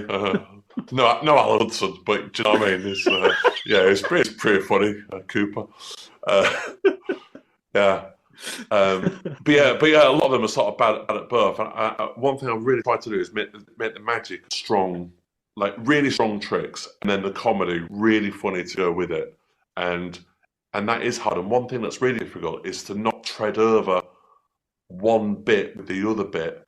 So, so if I do change a card and then do a gag at the end of it, I can't do that at the same time.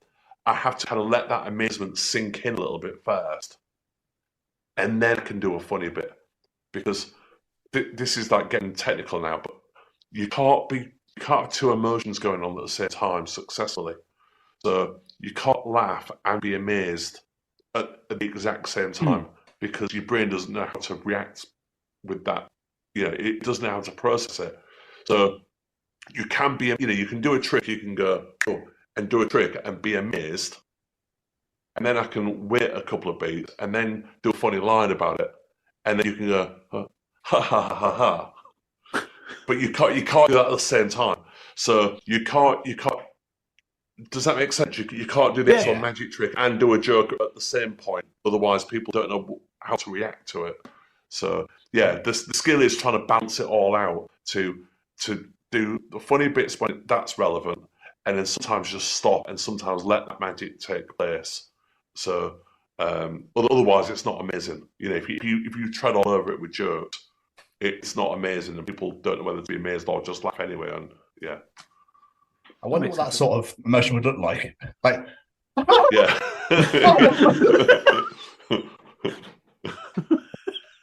It's just a bit of a weird, yeah. Like, yeah.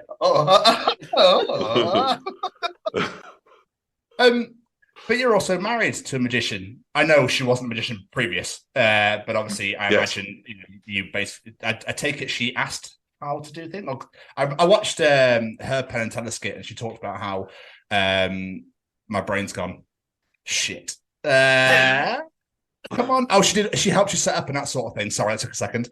And then obviously wanted to know how things were done. So living together, especially over lockdown, must have been interesting. Like trying things out on each other and that sort of thing.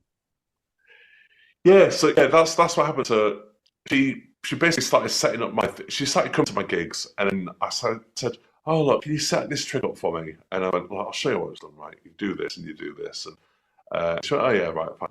And then it got to a point where she would just do it automatically. I didn't even have to ask her anymore. She said, "Oh, I'll set all this stuff up for you." Went, "Oh, that's good." And then she started going, "Oh, I found a way of doing this trick. So you do it like this. I thought if you do it like this, it could be quite good." And I go, "Yeah, it could be quite good. Yeah, what you do?" And then this is over like a sort of year or two, and then it's like, "Oh, have you ever thought about doing it this way?" And doing that.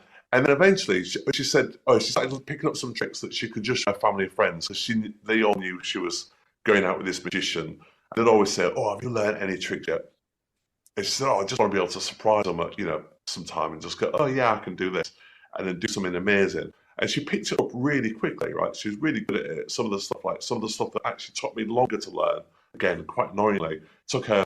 she put it sort of down in a couple of weeks. Something that took me months. That's annoying. And then she started it was a sort of natural thing, really. I was doing it, and then she started doing gigs as well. And then in lockdown, she was doing Zoom shows as well. So, so she got onto the sort of the Zoom thing, and I was doing it. And also, we'd sort of help each other out with technical things, because there's music and other stuff going on, just setting things up. Especially if you're doing like 10 shows in a day, sometimes you would do a show, you just want to leave the room for a bit, and then at least you'd be able to come in and set all the cards up and all the different bits of things I've got going on. So yeah, like that. And then now, for the first time, we're doing a show together at the Edinburgh Fringe this year, and which is called Married at First Sight. Nice. Nice. Like sleight of hand. See what we did there. Very and she explored that, actually. She's happy with that. And the double act called Hudson and Hudson, which I quite like, because I don't think I've ever seen a double act where they've had the same surname. No. It's sort of like Morecambe and Wise and stuff like that. But never like the same one, like French and Saunders or whatever, but never like Smith and Smith, or so we just thought it was funny idea to call us Hudson and Hudson, rather than Alan and Cat or something. So we're now at the Edinburgh Festival this year, so that's gonna be fun. So we started working together, doing a double act for the first time. So see what happens. And on the poster, and this is genuine, it says this will either lead to fame and fortune or divorce, and never has a true word been said. It's just now we're starting rehearsing. I've come to realise that, I could only imagine living with a magician must be a nightmare. So with two of you, it's like, where's the car keys? Ta-da! Shit like that into it all fucking day. Like, well, I do it to her. She never does it to me. So she had it first with me. Right? So before she sort of learned the tricks, I would do things like, again, it's a visual thing. Sort of take a coin or something. I go, oh, do you want the thing? There you go. Just take. I go, whoa, it's gone. Right. I go, oh, it's back, and all this. And then, so she would get annoyed with it. And then, but I found it funny how annoyed she got. But then when she managed to sort of learn all the things, she did it a couple of times, but then she doesn't really do tricks on because she remembers how annoying it is.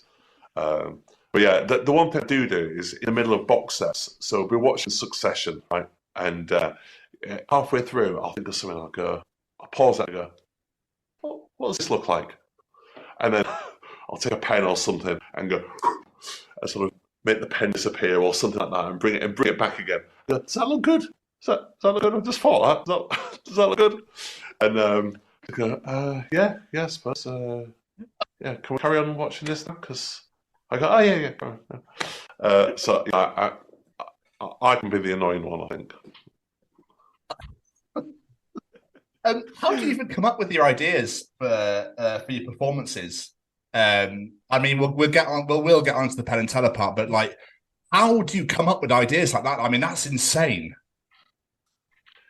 It's really hard actually. It's like comedians, like going, how do you think of your routines? And you go, just something someday. I think it's always on your mind. I think that's one thing. So I'm always sort of, my brain is open to it. To go, how do I, what's a new trick I can come up with? And actually at the moment, the process is this. So because we've got this new Edinburgh show, we're saying Married at First Sight. What we're doing at the moment is we're going, what are all, because we don't just want to do a magic show where it's like I do a trick and then she does a trick and then I do a trick. We want it to very, very much a double act.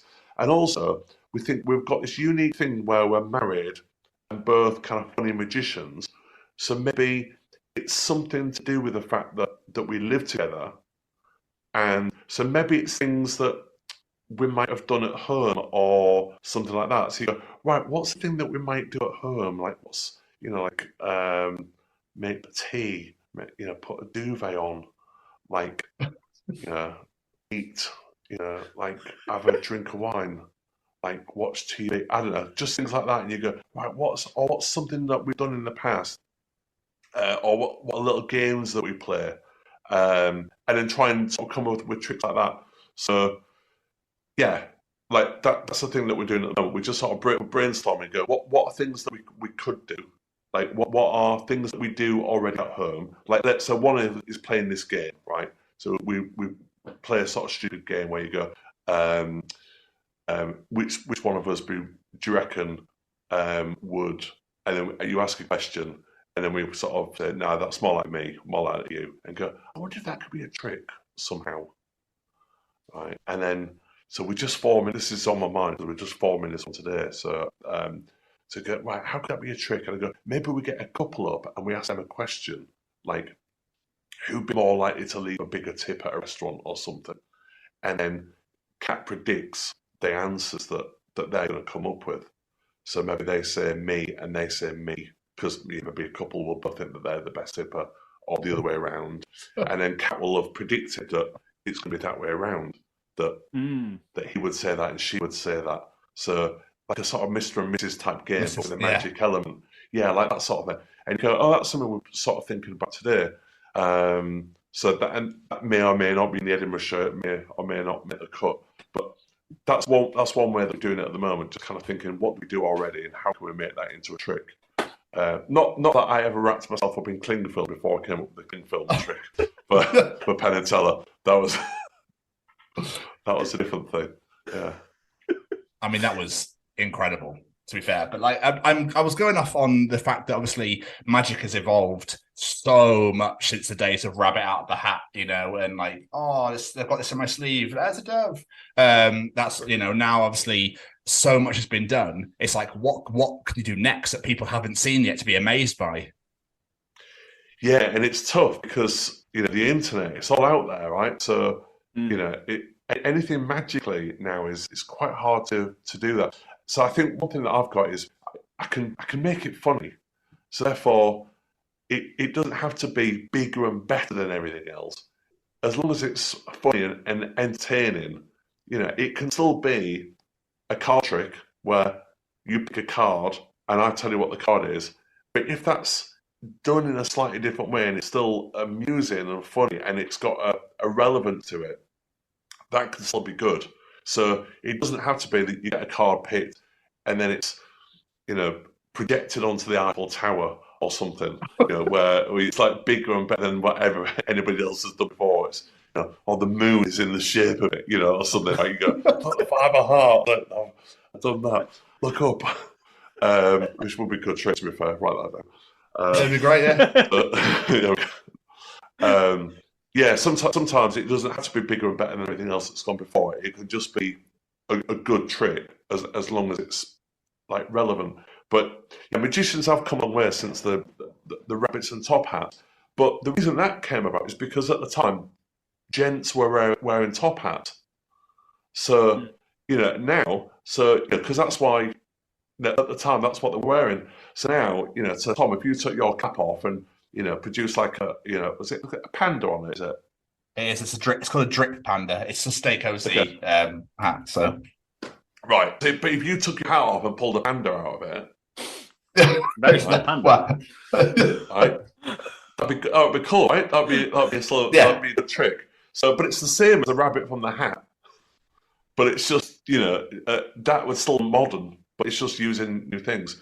So as long as you don't, like it used to be the sort of silk handkerchiefs, but again, all the gents would have silk hankies, wouldn't they, in the top pockets and stuff like that. So it was all, and what happened is magicians didn't really catch up until about 20 years ago.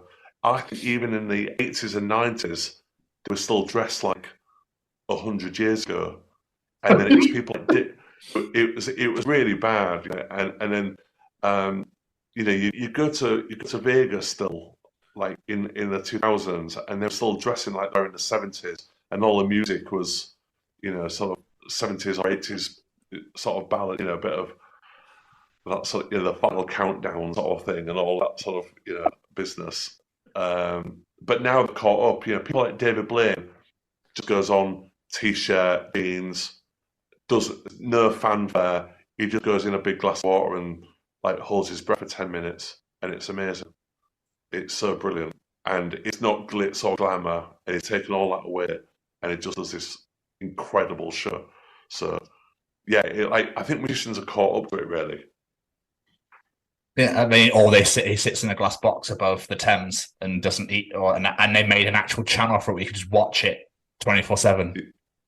Yeah, not his best one, that one, was it? Because What he didn't think about was the British public. So that was his big mistake. There, he'd thought about everything else. Also, he must have been training for like months and months and months. And thought I thought of every single detail of this. The one thing he didn't know was we're a bit different to Americans. So everyone was like, do you remember everyone was like flying up like hamburgers outside of it and like flying past the box and stuff like that. Yeah.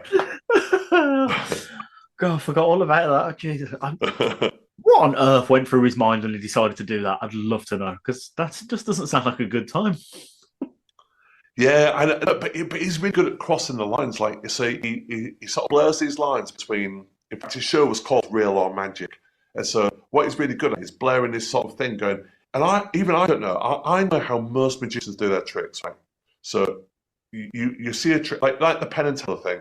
They will know how most of them are done, and every now and again there's a bit that fools them, and you go, "Oh, did you do that? Didn't see that coming off. Oh, I thought it was going to be this, but it's not that." With David Blaine, he's got this strange thing where I don't even know if what he's doing is real or magic a lot of the time. I can't work it out.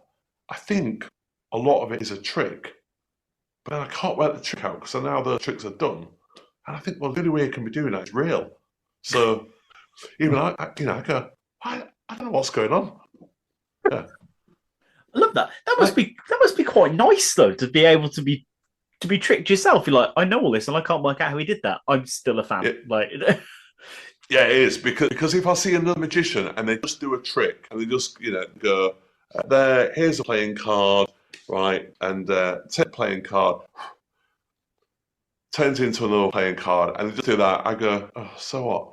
I've seen that a million times, and I know it's done, and I don't care. But if somebody does it in either a really entertaining way, or has got like a really new good premise on it, or there's a spin on it somehow, I can still be entertained by a simple trick. So that's fine. But what someone like David Blaine does is take does tricks, and not only makes it sort of entertaining and weird and stuff like that, but also I don't know how it's done. So yeah, with most tricks I do know how they're done, and I'll only enjoy it if it's got like a new presentation or something like it. But Blaine's like in a different league really. He's quite a little bit underrated, I think. Like I don't think the public appreciate how brilliant he is. But yeah, he's one of the best really. So, as we said in the intro, we alluded to a few times now, you've appeared on TV a fair few times in your career. You got a successful virtual magic show, but how did you get your foot in the door, so to speak, to get your name out there, to get these opportunities? So, one, I moved to London. That was one thing, because you mentioned earlier in your introduction about Sooty, right?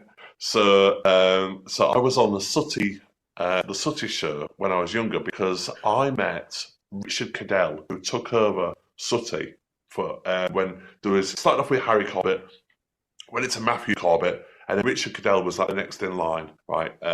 So I don't know if Matthew had any kids, but if they did, they didn't want to do it. But anyway, they hired Richard, and Richard is a magician. He's an illusionist. So I knew him from the magic world. And then he took over Sooty, and we went, oh, this is great. We know the guy that does Sooty on TV now. This is so funny, like, that we know. And then we was at a thing one day, a magic convention, because it's like magic meetups. And then he said, I was talking about Sooty for ages, going, oh, God, it's so brilliant what you're doing. It's amazing. And then he went, do you want to be on it? I went, what do you mean, do I want to be on it? Of course I want to be on it. That's like, yeah. And he went, why don't you come down? And it was really good. Like, so Art Attack were doing in the studio next door, Neil Buchanan and Art Attack. They were doing their kids show, and then Sooty was doing their show in their room. And so I had a peep in at the Art Attack studio, massive kids TV show at the time. Walked into the Sooty thing. The stuff I saw on the Sooty thing was absolutely destroyed me.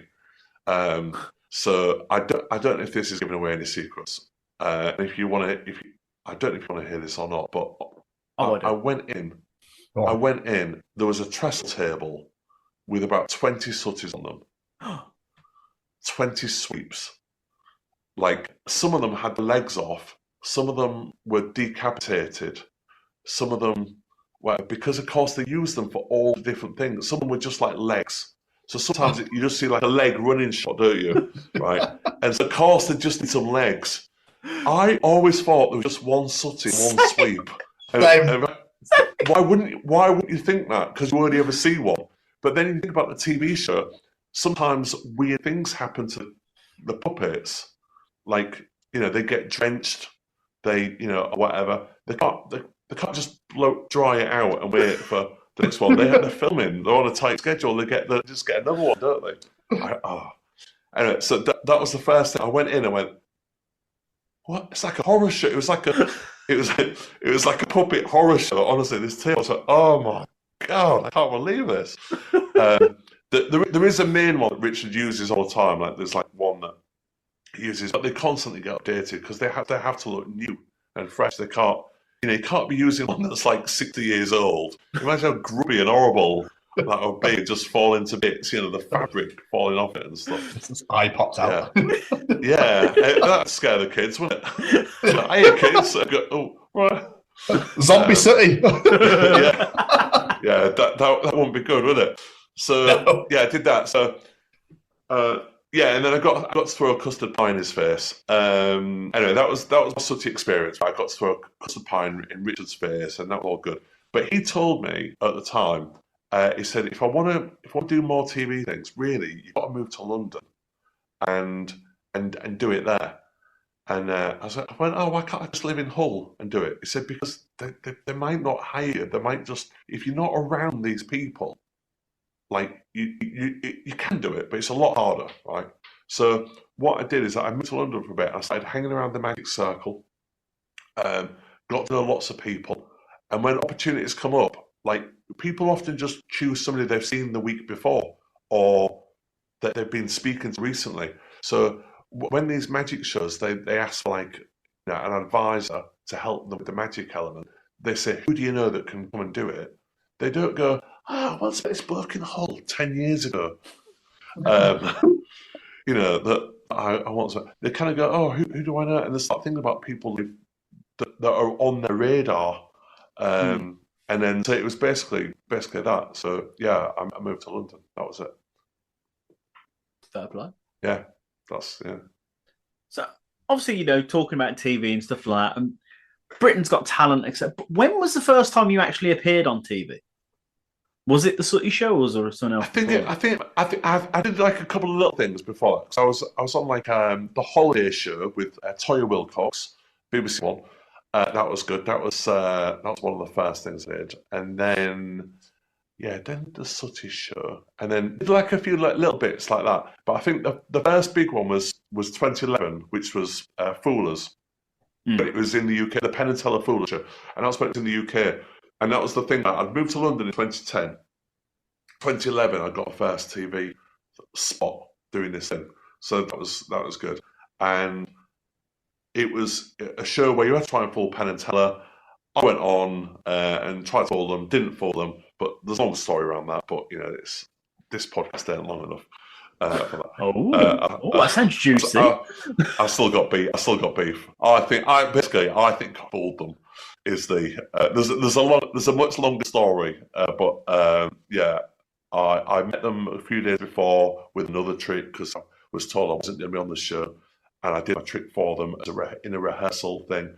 I then fooled them with that trick, and then they said, "Well, maybe you can come and do this trick on the show." And then there was a big argument, and then they said I couldn't do it, and then they said, "Come and watch it," but we're going to do another show, so be on that one instead. And so it's all this long thing. But anyway, I went on this other show with another trick, and it didn't fool them. So yeah, that was my first one. And then the next one after that was quite a few years after. It was in 2016. That was The Next Great Magician. There was a few little things in between, but these are like the big ITV shows or whatever. These are big ones.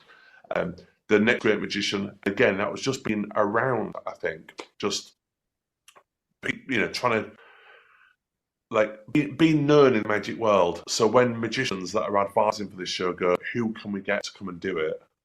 Hopefully your name's in that mix. Also by having original tricks and different things. Because if you are just doing the same tricks that everybody else is doing, why get... They wouldn't get me to come do the thumb trick, right? They wouldn't get me to come and do that because they know lots of other people can do that and probably better, right? So you go, but you go, hey, Alan's got that trick where he puts a bag on his head and then he pops these balloons, you know, somebody pops these balloons and he knows which balloons it's popped and it's kind of funny and interesting and looks a bit different. You go, well, book him for the show because it looks different to what everybody else is doing. So by having different stuff, that was the other thing that happened. And BGT was in 2020. Yeah, 2020. And then and I only did that really because my wife wanted to do it, and I said, I don't really want to do it. I've never like they asked me loads before, like almost every year, do you want to come do it? And I always said no. And then Kat said, should we do it? So I went, yeah, well, we've got nothing to lose now, really. It's like, it's not as popular as it was, is it? Let's be honest. Not as many people are watching it anymore, are they? And also, do you know what happened is, right? They used to be really nasty to magicians on that show. Simon Cowell used to hate magicians. And very early on, there was show magicians going badly. Even if they hadn't gone badly in real life, they used to edit it and make it look like they'd gone pretty bad. And that was really bad. And so a lot of professional magicians shied away from it. And then over a couple of years, some magicians went on and they decided they really liked magic, and it got really good ratings. And when it went on YouTube, it was getting the biggest number of hits. All about the dollar, right? All about the dollar. And then since then, Simon Cowell has realised that he absolutely loves magic. He's had a change of heart. I don't know why, but he's now decided he absolutely loves magic and it's the best thing ever. And so now, if you watch the show, there's loads of magicians on. About 2 years ago, there were 10 magicians in semi-finals, I think. And in the final 10 acts, 5 of them were magicians, which is too much. Agreed. Too much. Yeah. And I like magic. I think it's too much. What you're saying about Simon Cowell makes sense though, because he looked so unimpressed when you were. All the other three were like, "Oh my god, that was amazing." He was like, "No." Yeah. Well, do you know what it is? So one thing that Simon Cowell does is he wants to believe magic is real. Apparently, so anytime that you say you're a comedy magician, he turns off. And I made the mistake of going on and saying, because I've got this opening gag, which is I say, I'm a comedy magician. And I did it because my parents used to do it, comedy magic. You see, my mum, she used to tell all these funny jokes, and my dad, he disappeared when I was 9. Right. That's the joke. Right. So, right. And that sets up my act. Right? That just gags like that kind of set it up. Go, okay, well, he doesn't take himself too seriously, and also he's told us he's a comedy magician, and we kind of get it. Right. That's it. But he switched off as soon as I said the word comedy magician. And I know this because Ant and Dec told me afterwards. So they said, so you know that bit where you kind of speak to Ant and Dec at the side? Yeah. So yeah. I went to speak to them quite a bit afterwards, and they were brilliant. And they said, oh, do you know what? Said, the mistake you made was you said you're a comedy magician. Said, as soon as you said that, Simon switched off because he's done it to every single comedy magician act that's gone on over the last couple of years.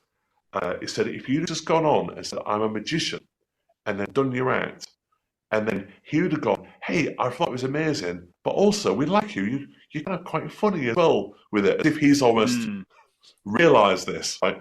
But because he's got this thing in his head about he doesn't like comedy magicians, as soon as I said that, he switched off. And so Ant and Dec were telling me this, and I said to one of them, I said, yeah, I mean, I could have probably done with this information about 20 minutes ago, to be honest. And then the other one's going, he's fucked you over. Am I allowed to say? He's gone, he's fucked you over. Yeah. You'd think for someone that like is a talent scout and looks at the talent people could do, he wouldn't really do that and judge things by the name of your act, really, would you? But there we go. Yeah, I think if it's out and out comedy, like so there was a magician on that sort of produced these like fake doves. And he was like pretending to coo at them, and he was so ridiculous. He looked like a sort of 70s Las Vegas style magician, but he knew what he was doing. You know, he knew he looked ridiculous, and his act was a ridiculous act. So I think Simon Cowell liked that because he knew that there was no real magic taking place in it. But I think if he thinks it's magic, he wants it just to be magic. He doesn't want to mix it. So yeah, he basically wants to think you are a real wizard. Don't be saying you're a comedy magic. Don't be diluting it. So, yeah. Can we just step back a little bit and go back to the next greatest magician? Because obviously, on that, you mentioned the bag over the head and the balloons, obviously, was with Tom Parker from The Wanted, who obviously sadly is no longer with us anymore, which is... Oh, of course, yeah. Yeah, so when I watched it, I was like, oh my God. So that obviously now must be one of your biggest videos because obviously people would have flocked back to that. No, it's like the Foolers one is the biggest one, but yeah, I mean it's one that like for me when I did it, it was the best thing I'd done on TV. It was better than the Foolers thing that I'd done earlier, and it's one of the things I'm most proud of, that trick, because it's just got, you know, I've been doing that trick a long time, and I managed to capture it. And Tom Parker was actually so brilliant at doing it. He was such a laugh, like because I did these. I genuinely asked for. They said, "Who do you want to help with this trick?" And I said, "Harry Styles." I thought, who's the biggest person at the moment on Twitter and all that stuff? And if he just tweets about it, goes, "Oh, I did this thing with Alan Hudson." I thought, that could go well, right? And then they went, "Yeah, we can't get Harry Styles." And I went, "Okay, fine.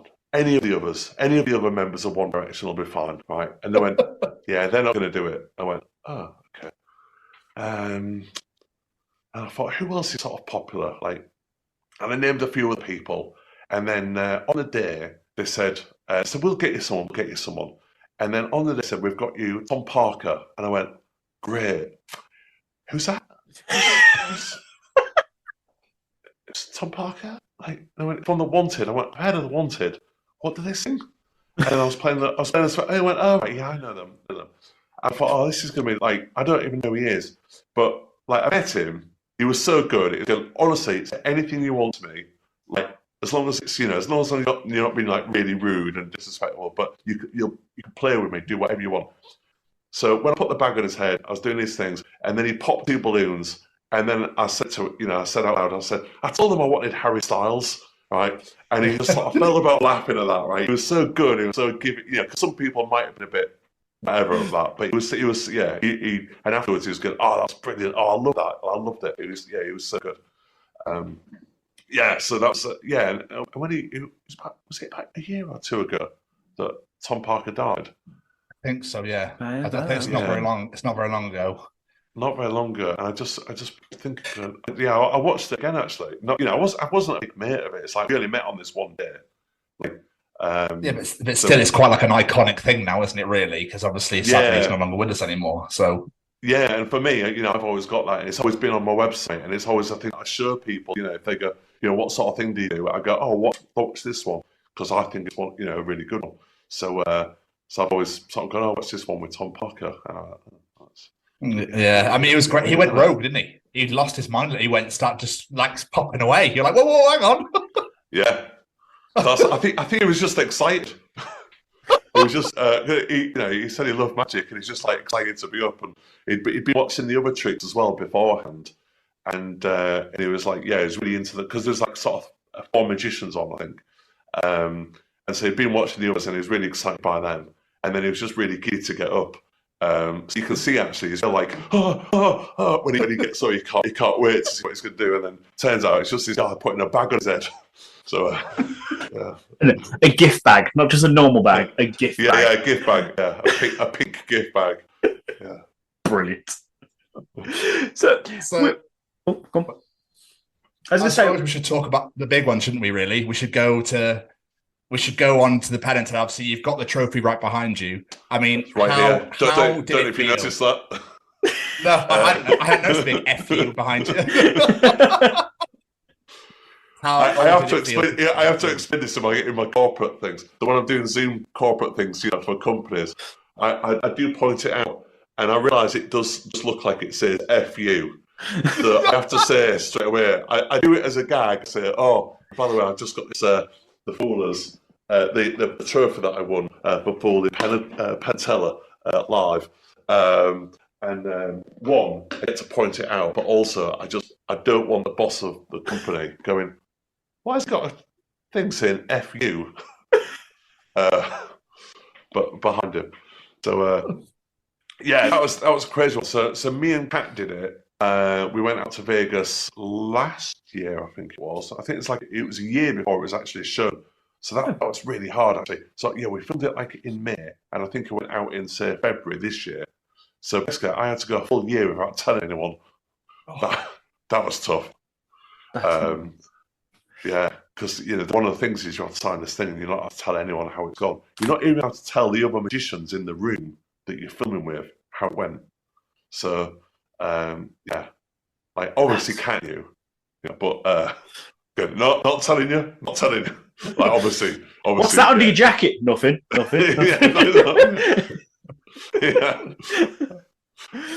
Why my suitcase was? I don't know.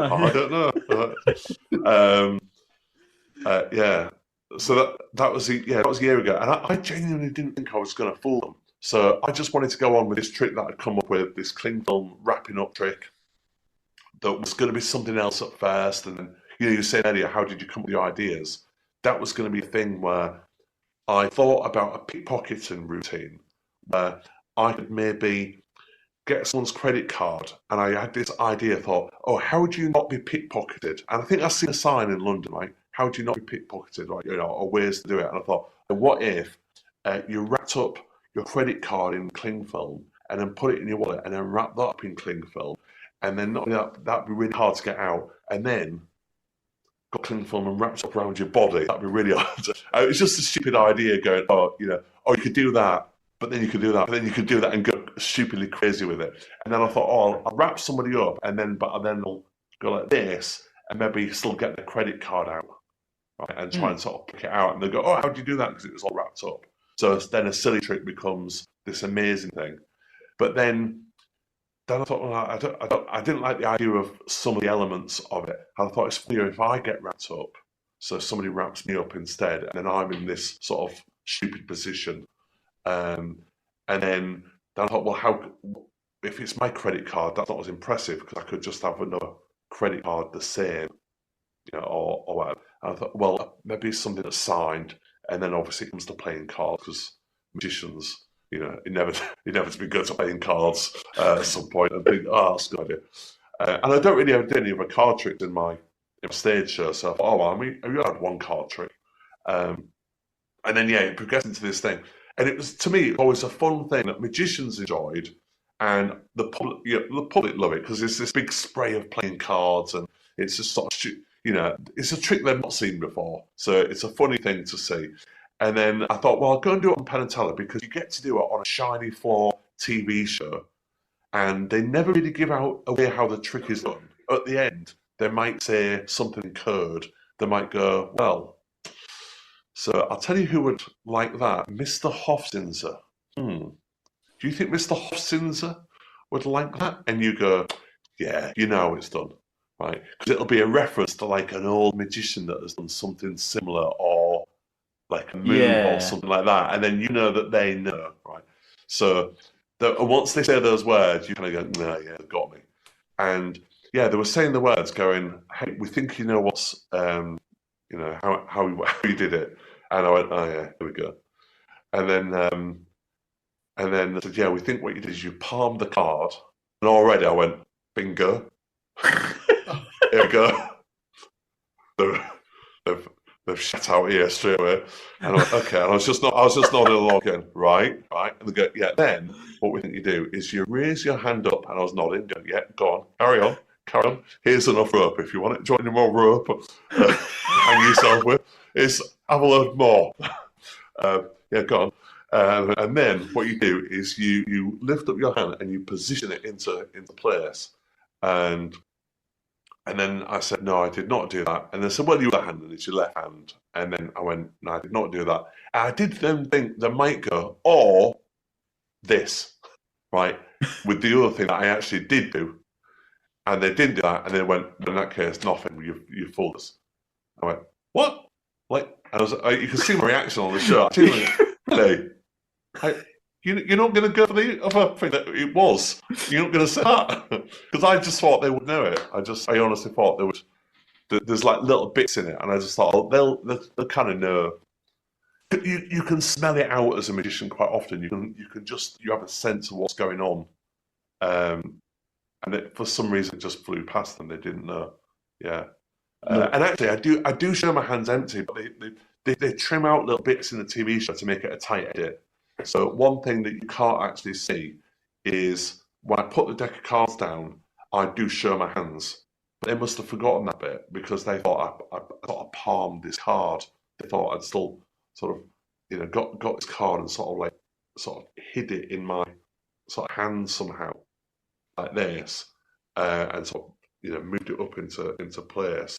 But there is a bit where I sort of put them down and gone like this, to show it's not there, because I was never trying to fool them like that. I was never trying to sort of make them think I was doing one thing. Do you know what I mean? Yeah. Because that is a way to fool them. Actually, you can fool them with magic methods.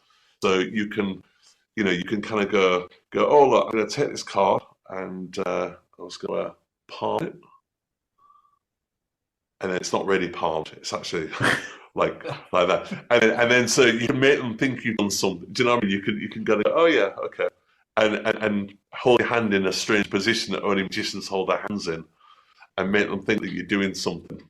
But I never tried to do that. I just did the trick as it is, and then I couldn't believe it. But I had to wait a year before it was on. That's nuts. I love what you were saying beforehand. The look on your face when they went fooled us, you were just like, really? yeah, all genuine, because I was like, I can't believe this. And then quite annoyingly, actually, we thought Kat, so my wife was filmed back to back, so we did mine, she did hers. We both of us thought that hers would fool them and mine wouldn't, and it was actually the other way around. So then Kat went on, and hers unfortunately didn't fool them, and then that was like a bit of took a shine off the day a little bit. Do you know what I mean? because I was all prepared for it not to fool them.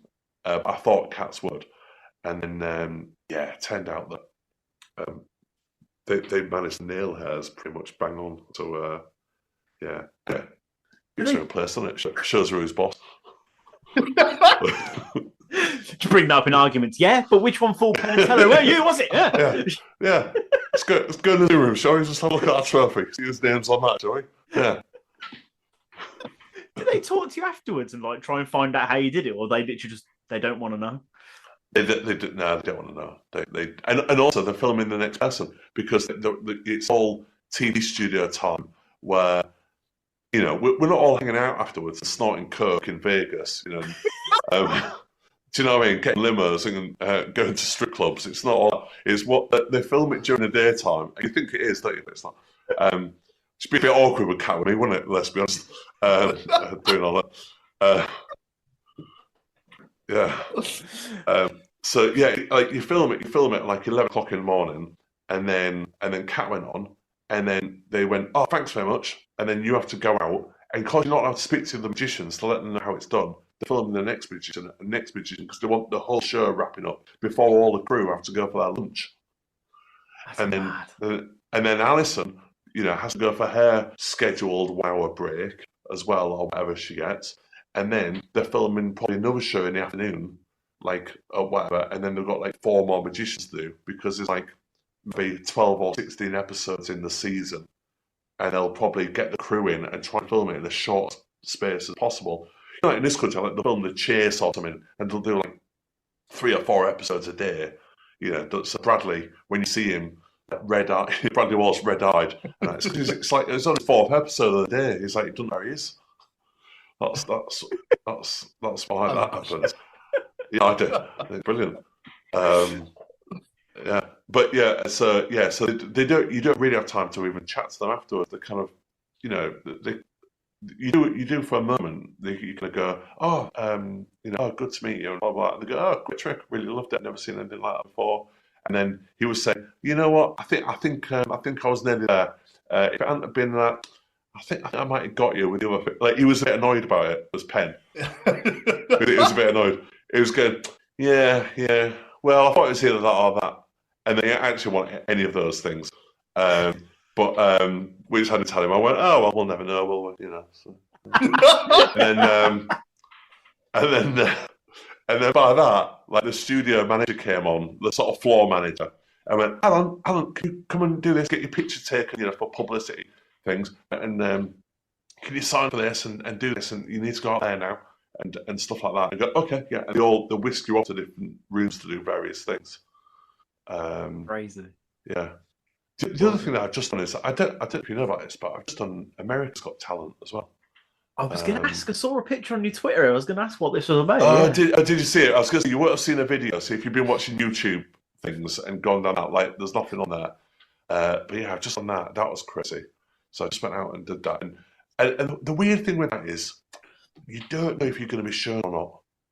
I've got absolutely no idea whether, so I've got a good story that I went and did it, but it might never make television because they always massively overfilm these things. And then they work out who they're going to show on it. Because, they as they said to us on the day, they said, look, we get about 70,000 people asked to be on the show every year. We film about 200 of them. So you're down to the last 200 already. And out of that, we probably show less than half. So even if it, goes, whatever happens today, like unless you get golden buzzer, you don't know whether you're going to be shown. So, spoiler alert, you did not get the golden buzzer, right? Bastard. So, yeah, so you don't know if you're going to be shown or not.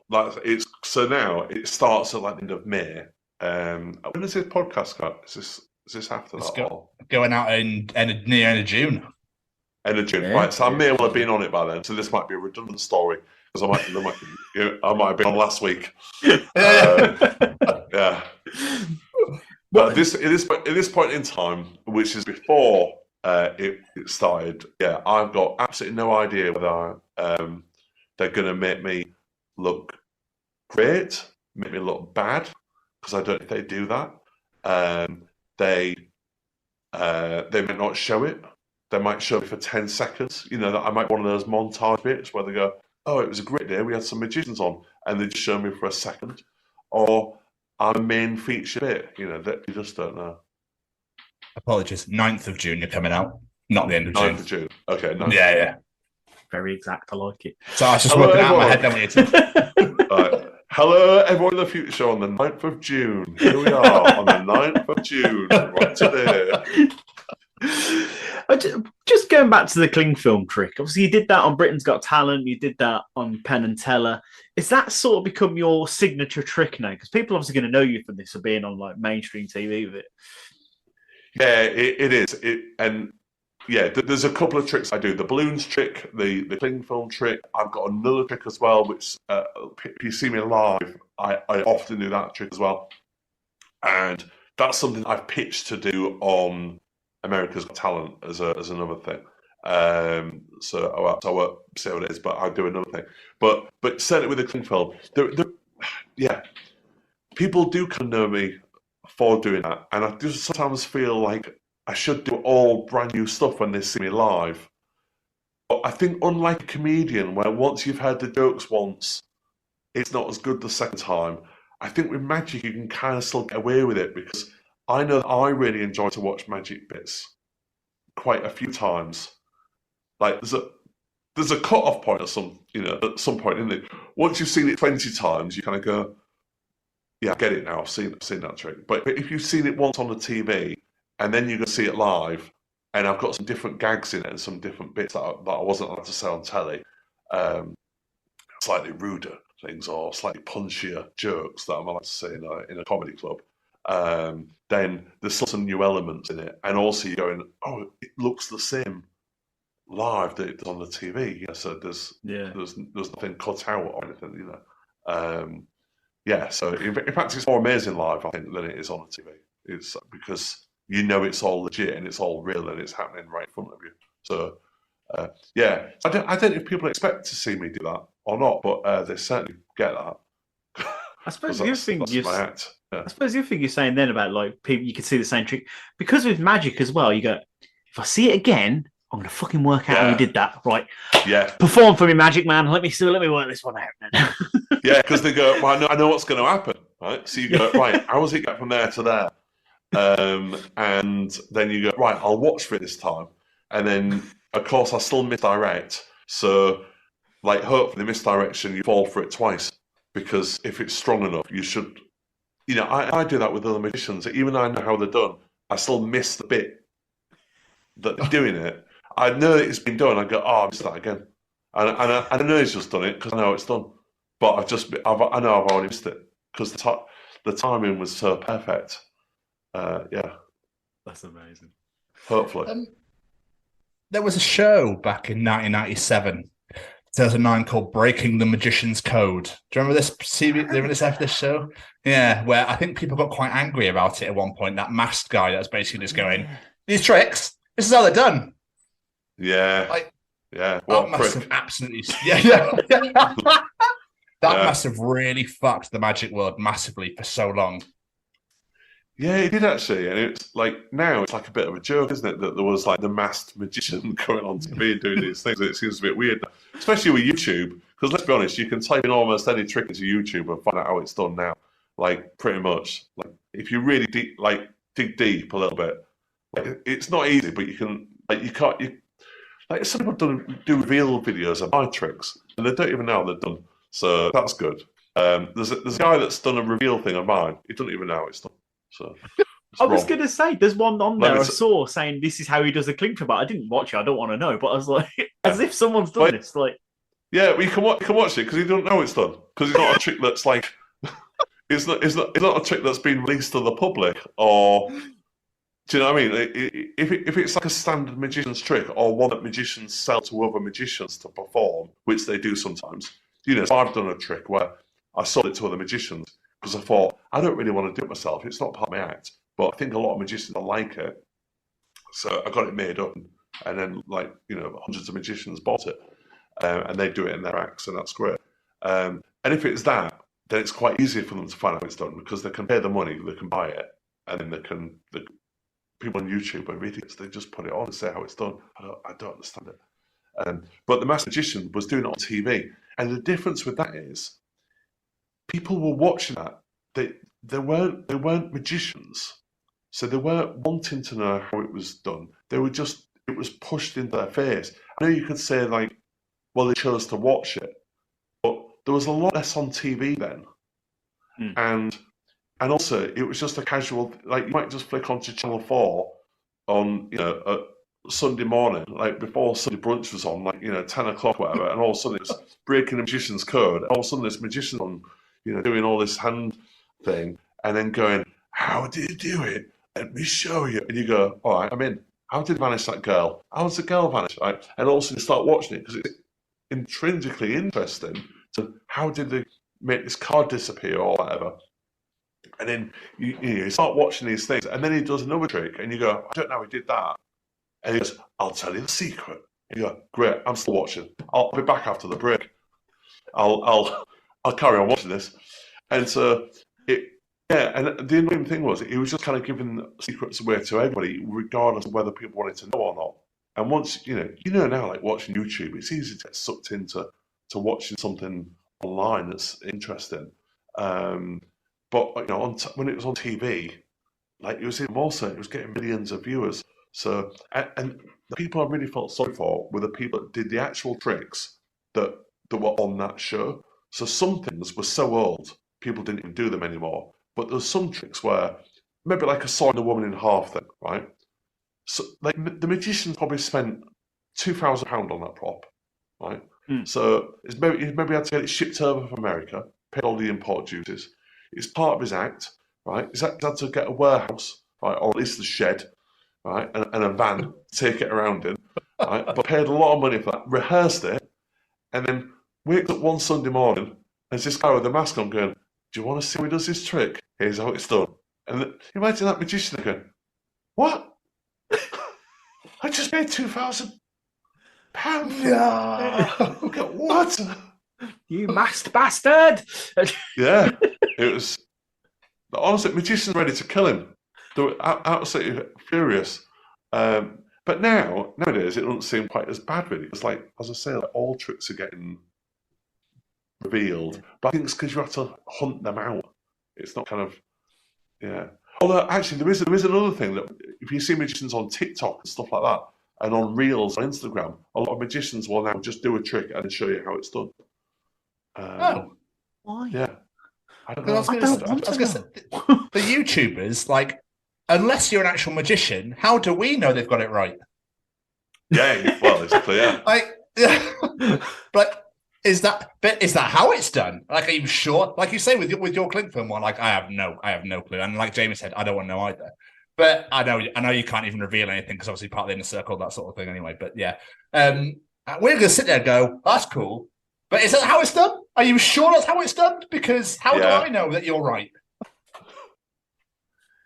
Yeah, true. And it's, I mean, there is a thing I tell, when magicians ask me, like younger magicians, they say, I've got any advice or when to start learning magic or whatever. There's always a couple of places I push them to because I go, don't learn off YouTube because a lot of those people teach on YouTube, they got it wrong in the first place. This is the blind leading the blind.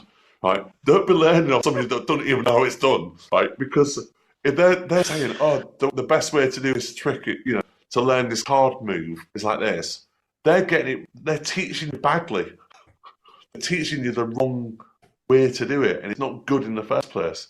So, yeah, there's a few places you can kind of go and learn the stuff proper. Yeah. It's like taking driving lessons off your dad. Learn the bad exactly. Yeah. Exactly. Yeah, exactly. Do you know what? I'll use that. That's a really good analogy. Yeah. You did an Italian TV show as well called Tu Si Che Vale. So I'm not Italian, but did the comedy translate? The magic obviously would have done, but did the comedy side translate over there or no? No, it did not. No, it definitely did not. Let me tell you that much. The judges all seem to really like it because one of them was a bit of a magic fan, and he was sort of saying in Italian. I did not know this until it got translated, but he was saying this is really original and he was saying to everybody, what you might not know about this is that this is actually a really original routine, and I've never even seen anything done like this before. And so this is like credit where credit is due, sort of thing, just for that. But yeah, I was doing these jokes that went with it. But what happened is, it was live translated to the audience. So there was an audience there of say 1,000 people, and then these 4 judges. I did my trick, and I said, "Hi, my name's Alan Hudson. I'm a magician, and I need a helper." Right, and then I had to pause while the translator came on, going, "I can't do Italian, but hello, Alan Hudson, and then an assistant or whatever." And so that, and I would pause and listen to this, and then go, "Oh, okay," and then go, "Which one? This one?" And I go, "Thank you," and then would say, "Thank you" in Italian, and I'd say, "Can you put this bag on your head?" And he'd go, "I need a bag on my head, though." That's probably not Italian. Let's be honest. That's Spanish. I think I'm making it. Yeah, that's Spanish.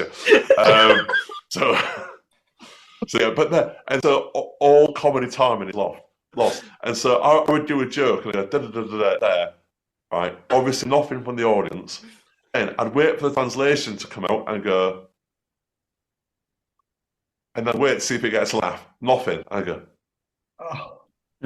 And of course, you need to be able to tell the joke and do the in your rhythm. And then you also have to be doing a thing. You can't just wait for the guy to tell the joke. And you're looking like this, going. And for also, I think he was doing his own material as well. Because it got 0 laughs. It was a terrible death as far as I'm concerned. However, the trick worked, and that's the important thing. And so the judges still liked it, and then they put me through to the next round. Although I never ended up going back again. It's a bit like the BGT thing. They put loads of people through, but then they invite a certain amount of people to actually come back and do other stuff. The weird thing about that show, right, is the prize money. They said the prize was, I think it was 100,000 euros in gold coins.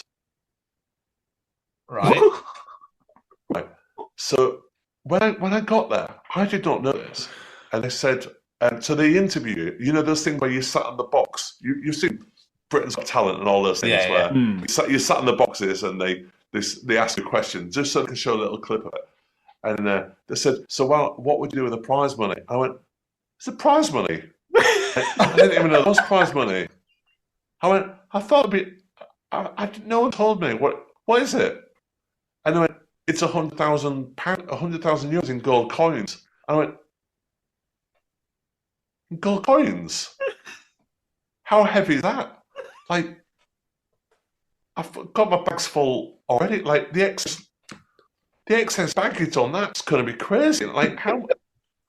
And they went, "Oh, no, not yet. We'll deliver it to your house." I went, "But you bring coins to my house? Like, actual gold coins?" And then they went, "Yeah, anyway. So, are you excited about being on the show?" And I went, "Back to these coins. Like, what? How is it right? There's like a man turn up with them." And then went, "Oh, we'll put them on your doorstep."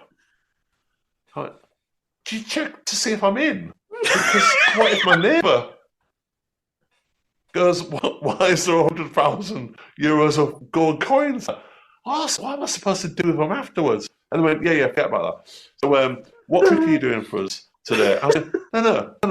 Back these gold coins.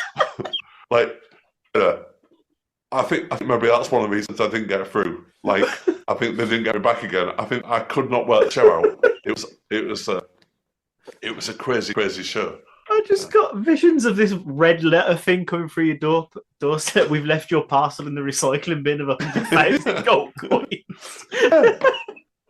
And it's real as well, apparently. That is what happens. It's not a gag, They really. But I was just going through all the. I was going, could you post them through my letterbox, a couple at a time, maybe? Is that a thing? Rather than leaving them on my doorstep, Does it come in a chest and is it buried and I have to find it? Yeah, like it's such a weird thing. But they thought it was perfectly normal. They were going, well, yeah, it's the gold. You win the gold coins. As if every other show in the world does this. Like, because one thing about these shows is because they were going, why do you not know about this? I was going, well, because you asked me to be on it. Like they paid for me to go out there and do the show, you know. So it's the same as America's Got Talent. They didn't actually America's Got Talent didn't pay me to go out, but they asked me to be on the show, and they flew me out and stuff like that, which is pretty exciting. You know, you get like, you know, just to be treated like treated like a bit of a star. Going, are you going to fly me out to America and put me up in a hotel in Pasadena in California and go on a TV show? Do I want to do that? Yeah, of course I want to do that. Yeah, I want to do it. And the same with TUI Wireless, like they sort of, you know, they pay expenses and, you know, give you a bit of money and stuff for that one. And so they just said, do you want to come and do this Italian TV show and have a week in Rome and you only have to film for one day? I went, yeah, I'm in on that. And yeah, so when I got there and there was all this talk about gold coins, I literally had no idea what was going on. They're probably hoping you'd throw them in the Trevi or something, just throw them in the Trevi fountain. Yeah.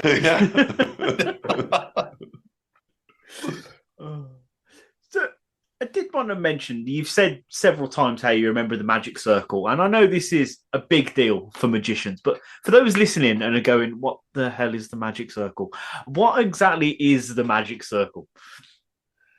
Yeah, it's odd that, isn't it? Because I say the magic circle, assuming everyone knows about it, and then I meet people and they go, "What is the magic circle? Is it?" I thought it was a mythical thing.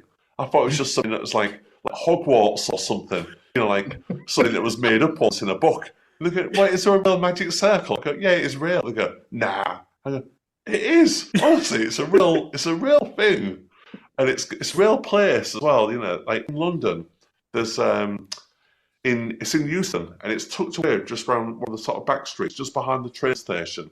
And the Magic Circle building is there. So the Magic Circle is a club that magicians can be a member of.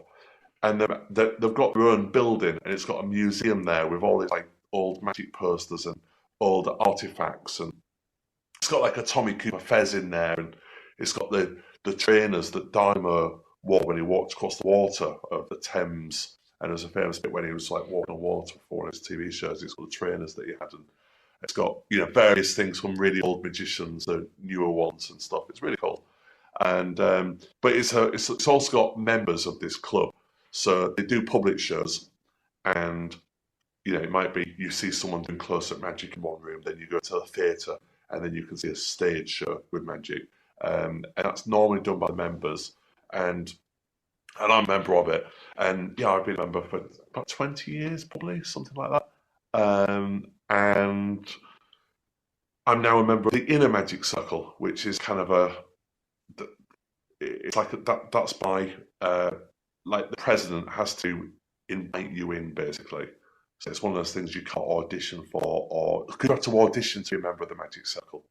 And but you can't audition to be a member of the Inner Magic Circle. That's when you've shown your worth in a way. You know, it's like it's earning your stripes. It's essentially that sort of thing that eventually, if you stick around long enough and you're seen to be or deemed to be good enough or whatever, you know, and the president thinks that you're good, he can ring you up one day and say, "I'm promoting you to be a member of the Inner Magic Circle with Gold Star." And there's only 250 of them in the entire world, and it's a worldwide club. You know, so that was quite a buzz when I got that one. That's like a little childhood thing, you know. That's a long way from producing a cake out of a pan. Do you know what I mean? So have the president of the Magic Circle up saying, "You're in the Inner Magic Circle, man." I go, yes. It must be incredible. It must be hell of a proper bucket list. Like, this was all it worth really it. Is. Yeah. It really is. And you know, and I know a lot of people don't even know the Magic Circle exists. But to magicians, when you're in it, you know, and as I say, you know, I'm in deep.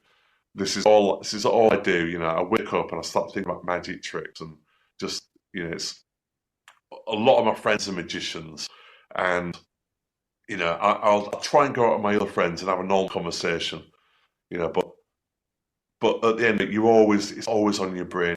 You know, it's like if you're a comedian, imagine you're always trying to think of just jokes or whatever. Whatever you do, whatever your passion is, you end up thinking about it all the time. And you know, musician, you must. Oh, I wonder if I could get into a song somehow, and you know, always think about it. And so the magic circle thing has always been on my brain since I was a kid, knowing about it, reading about it in magic books. I remember reading a magic book when I was a kid and just thinking, wow, when I'm 18, I'll be able to go there. And that's all I wanted. I just wanted to visit it. And that'd have been, at that point, that'd have been enough. Just, it was a dream, you know, kid from Hull going, imagine going to London, going to the magic circle. Mind blowing. Like, I couldn't, also, it seemed like an unrealistic dream as well at that point. That seemed unrealistic. So, yeah, to become a member then, and then a member of the Inner Magic Circle was, bucket list. That's amazing. I want to say, I know we've had we've had so much fun talking all about this stuff, but I think the one thing you take away from this conversation is the fact that you said this is all you've ever wanted to do in your life. And you did it. Yeah. You taught yourself through your little kits on your book, that box under your bed, and you didn't stop. You had that dream to go to the Magic Circle. You went to the fucking Magic Circle. You became a member of the Magic Circle. You became the inner circle of the Magic Circle. You've done nothing but chase your dreams for your entire life, and you've done it. And that is incredible. That is absolutely mind-blowing. Like, I admire and respect that so damn much, because let's be honest, if most people turn around as a kid and go, do you know what I'm going to be when I'm older? A magician. They go, okay, little Timmy, you go crack on now, boy. But you fucking did it on national TV. You fooled Penn and Teller, for Christ's sake. You know, it's phenomenal. And if I had a hat, I'd tip it, because it is absolutely amazing. It really is. Thanks. Yeah. Although I do also think, you know, and this is like almost like the magic thing now, where, you know, I do something that is pretty amazing, and then I have to undercut it with a joke. I will also say to that, you know, because, you know, to sort of take that, it's almost like a compliment. I will undercut it by saying I am also unemployable anywhere else, because I've been, like, what else am I going to do, right? You know, my CV looks like I've been in prison for the last 30 years, right? Because you know, who are your last employees? Well, I don't know, have I? You go, we've been doing card tricks. Like, you go, yeah, of course you have. You know, but what other firms have you worked at? None. Do you know what I mean? It looks like I've not been doing anything. So, and also now, I really couldn't get. I just couldn't get in a job. Like, I wouldn't know how to do it, or like, once you've done something for so long, you just find a way, don't you, to do it. But I do realise I'm very lucky to do magic as a living. Like, a lot of people try and they can't do it, and it's really hard, you know, hustling for gigs, and especially early on, and trying to get into that position. And then, yeah, I'm in a position now where I've done it long enough, and there's a sort of, I still have to try. I still have to work hard at it. It's you can't just sort of sit down and do nothing and hope it all just kind of comes to you. You know, I'm still writing this show for Edinburgh and doing that, and then hoping that leads to something else, and doing all that sort of thing. But I'm kind of in the groove of it now. You know, I know what I should be doing, and I think that makes it a bit easier when at least you know how it works. So, yeah. You mentioned your show at Edinburgh. Like, would you ever have your own TV series? Is that a goal? Is like what's next for you in that sort of retrospect? Yeah, I'd say, like, probably 10 years ago, I think I really wanted a TV show. I wanted to be, you know, Paul Daniels has not been on TV for a while. Dynamo had sort of I think he was just about to come out then, or maybe it was about 10 years ago he came out. I was thinking, I'd really like to do this. But having done a few TV spots now and knowing how hard it is just to do them little bits, I don't think I could do it. No? It's too difficult. It's too much stress. And I'll be honest, I've got a pretty easy life. Like, fair enough. You know, I go and do a few gigs. I do the gigs that I want to do. I don't do the gigs that I don't want to do. And if something fun comes along, like the Foolers thing, like, or America's Got Talent, like America's Got Talent, I rehearsed for about 2 weeks solid to do 2 minutes on TV. And even then, it was utter chaos. And if it comes out, you'll see it's utter chaos. Like on stage. I mean, I don't know how it's going to look. It might look good. It might look bad. But it's crazy. Like, the woman I got up to do it, one of the judges. I think I'm allowed to say this. No, maybe not. I don't know. I don't know. No, better not. But anyway, she is not helpful. Let me say that much. Oh, okay. She's no Amanda Holden. No, exactly. Come back, Amanda. All is forgiven. She made things difficult. I'll say that much. And doing that, you go. That was for 2 minutes TV. I spent a couple of weeks doing that, just like rehearsing all beforehand and thinking about it every day and going and then putting your bits in it. And then the producers go, "What are you wearing?" "Oh, I'm wearing this. Can you send us 5 different choices of outfits?" I go, "Why?" I know. And I go, "Right, do you want this? Do you want this? Nice. Black shirt, these trousers, white trainers, these." And then eventually go, "Hang on," and then come back to you a day later and go, "Yeah, we've chosen that one." I go, "All right." And when I got that, I just bought something different anyway. I didn't even ask. But you know, there's all that goes on, and they do everything to the minute detail. So everything's done to a sort of very small degree. They like to control everything, and they try. They like to kind of change your act a bit, and sometimes for the better, and sometimes for the worse. So they like to say, "Oh, can you do this? Can you do that?" And that's, you know, it's their show. You're a cog in their big machine, right? It's their big show.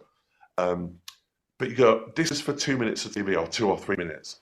Can you imagine doing like an hour show and then doing that like 6 weeks or 8 weeks or something like that? The workload on that, I can't imagine it. Like, I know you'd have a big team with you and stuff like that, but I just think the stress. You know, I've known people that had their own TV show, and the one guy, after the second episode, he stopped watching it. He hated it so much. He stopped watching it because it had been edited. All the tricks had been edited in a different way to what he wanted them to be. And also, he knew it was going to be like not what he wanted when he was filming it because of all the restraints of doing these things. That's why people like, you know, like Richard Herring, right? Like, is a really good example of somebody that used to be on TV, now a very big podcaster. He much prefers, I think, doing podcasting and doing his own things because he knows that he can put it out in whatever state he wants to put it out. You know, if this is on TV, it'd all be chopped, wouldn't it? It'd all be different. Yeah. So, and you probably have somebody different saying, "No, you can't do it like that. You can't say this, and you can't swear, or it can't be." I don't know. It'll all change, and you might not have full control over it. Whereas with this is your thing. You get to decide what goes out and what doesn't go out. And if you think a bit's boring, you'll just cut this bit out, right? And you know, if you think it's good, you'll leave it in. But that's your choice, and you get to decide what you're putting out there into the world. Yeah, I get that. Difficult when it's somebody else's thing. When it's a show that there's so many people in control of. Like, also the amount of material that you'd have to think up of. Like, it's a lot of work. The amount of tricks. Tricks is hard as well. Like, comedians can try a joke out that they wrote in the afternoon. Yeah. So, you know, because I do, like, in the comedy clubs, I'm really jealous of them. Sometimes they go, "Oh, I thought of this afternoon, I thought I'd try it tonight." And they do a bit, and sometimes it'll die, or sometimes it'll go really well. And afterwards they'll go, "Oh yeah, I'm keeping that. That's really good, that." Whereas if I think of a bit, I have to go, right, I'm going to make my headphones disappear. Right, how am I going to do that? Right. I have to think about it for a week as to how I'm going to make it disappear. And then I might have to get some little gimmicks made, right, to do it. And then they probably don't even work. And then I probably have to go back to this, like a builder guy going, right, can you make it so it's like this? Or the thing that makes it disappear is like this? Or maybe I have to work harder on sleight of hand. Or maybe whatever it is to make them disappear, I have to practice and do it. Then I have to try and make that funny. I have to try and put a gag into it. Right. And then after about 6 months of doing it, I can finally go on stage, right, and go, I thought of this new trick. Boom. And then the audience might go, nah, shit that. And I go, all right. Well, God, that's so true. I just spent 6 months doing that.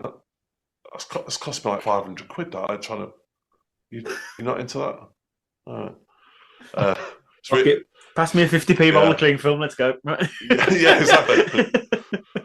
Yeah, never mind. Stick this bag on your head. Yeah. And then it's imagine that for like a TV show. That's hard, isn't it? Yeah, no, I get it completely get it. But Alan, this has been absolutely incredible. One last thing for me before I hand over to my wonderful co-host there. Like, if there's a particular trick of yours, a favourite trick, I know it's like asking to pick a favorite, like your favourite child or something, but one that you do that you're like extra proud of, what would that be? So it can be any of them at different times. So there's the cling film trick, which is on Foolers. Go and watch that. There's the bag trick with Tom Parker. That's like one of my favourites. There's a couple of others that are on there that you like different ones at different times. So what I did the other night, right? So this is one that I really like, and it's a banisher ring, and I make it appear in a walnut, which is in a bag at the other side of the room, basically. So so the other night, so I borrow a ring and I put it under a hanky, and it disappears, and then I say, go and take that bag there. She takes out the walnut, cracks it open, and it's in there, right? And it's a really cool trick. But the other night I was at the comedy club. I know it is like that as well. I'm not, it is that good. If I do say so myself, it is that good. That's why I'm in the magic circle, mate. I mean, come on, you don't get that for nothing. So the other night there was got this woman up. She was a bit pissed, and she was really giggly and a little bit nervous, and she was like going, oh, laughing like I think it's like nervous after being on stage, which I understand. And I was trying to put her at ease, and then she said something, and I went, have you been drinking? And she went, yeah. And then she pointed to her badge, and it said 40 on it. I went, you've had 40? And then she was like, yeah. She was like, birthday. It was a birthday badge, right? It was a birthday. She just went, no, I've been out for a birthday. I went, oh, good. Right. So this is a great story, isn't it? Like, what did you do on your 40th birthday? I helped a magician and did this trick with her. And she was just laughing all the way through. And I've got all these gags about it being on a dove coming along, but the dove never appears. I go, where's the dove coming? It's not here. I went, right, in that case, go and get this bag over there. Brings it out, the walnut, and then she was laughing away, going, giggle, giggle, giggle, ha, ha, ha, ha, ha.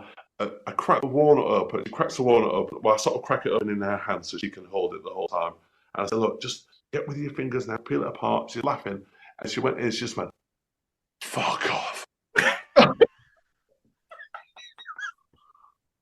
And all of a sudden, she seemed to like sober up. She seemed to like sober up in that one instant where she did not expect that ring to be in that walnut. And it was there. And yeah, at that point, the audience, you can imagine that as an audience thing, seeing this giggly woman on stage, and then her whole demeanour just changed as this amazement. And she brought it out and sort of held it up for everyone and went, oh, like this. And then, so that in that moment, that became my baby. Do you know what I mean? My favourite trick of that night. But then on another night, it could be the cling film thing. Something extra good happens with it, or different happens with it, or something, or maybe it's the balloons that something really funny will happen. Like, with the Tom Parker thing, like I really enjoyed it that night because it started off normal, and then all of a sudden he popped like another balloon, and I went, "Here we go! I'm allowed to ad-lib now," and it's funny, and I can get going with it, and that became So the answer is there's actually not one of them that's, and I think musicians say that, don't they, a lot. I used to hear musicians say it's like, "Oh, it's the one I'm working on now," or something. Yeah. But for me, I think it's like it can be any of them at any point. I like that. Yeah. I love that. Phenomenal. Mr. Stevens, do you have any more questions for our wonderful guest? I do. Funnily enough, I wrote this question down and then I noticed it was on your website anyway, but I still want to ask it. So, okay. How do you feel that magic is portrayed? How much do you charge? And can I book you next week? How do you feel that magic has been portrayed in the movies in Hollywood? Yeah, that's good. Like different, isn't it? It's like it used to be really like bad, didn't it? It used to be really like magic was always up until about maybe 20 years ago, something like that. It was always like a cheesy thing. I think that if there was a magician, it would always like a sort of sleazy magician that was trying to chat up girls with tricks and things like that in a real slimy, horrible way. And then all of a sudden it got quite cool with films like The Prestige and The Illusionist, and they sort of like, they're both really good films, and they both portrayed magicians as being not necessarily like, you can't always say like as good guys, but at least as an art form that's worth thinking about, that's valid. Like, it's not just, hey, here's a coin behind your ear, like that sort of thing. It's a proper thing. And then movies like Now You See Me, they sort of did that as well. They were sort of a bit more modern take on magicians. And then every now and again, you do get movies like the Burt Wonderstone movie and stuff like this that are sort of taking a piss out of magicians. I think that's fair enough now, because it doesn't always have to be good in every, as long as there's a mix. That's the thing, isn't it? That's what when it's your thing that you believe in, and magic is mine, that I believe in the art form and love it. I want it to be portrayed fairly, and so I think it's fair that they're showing some magicians in some movies being good, and some magicians being utter arseholes, because that's fair. Because that's life, and that's life in anything, isn't it? So it don't matter what you do. You're a podcaster. There'll be some great podcasters, be some arseholes, comedians, some great ones, some utter knobheads. Don't matter what you do. So yeah, no, I think it's fair. I think it's good.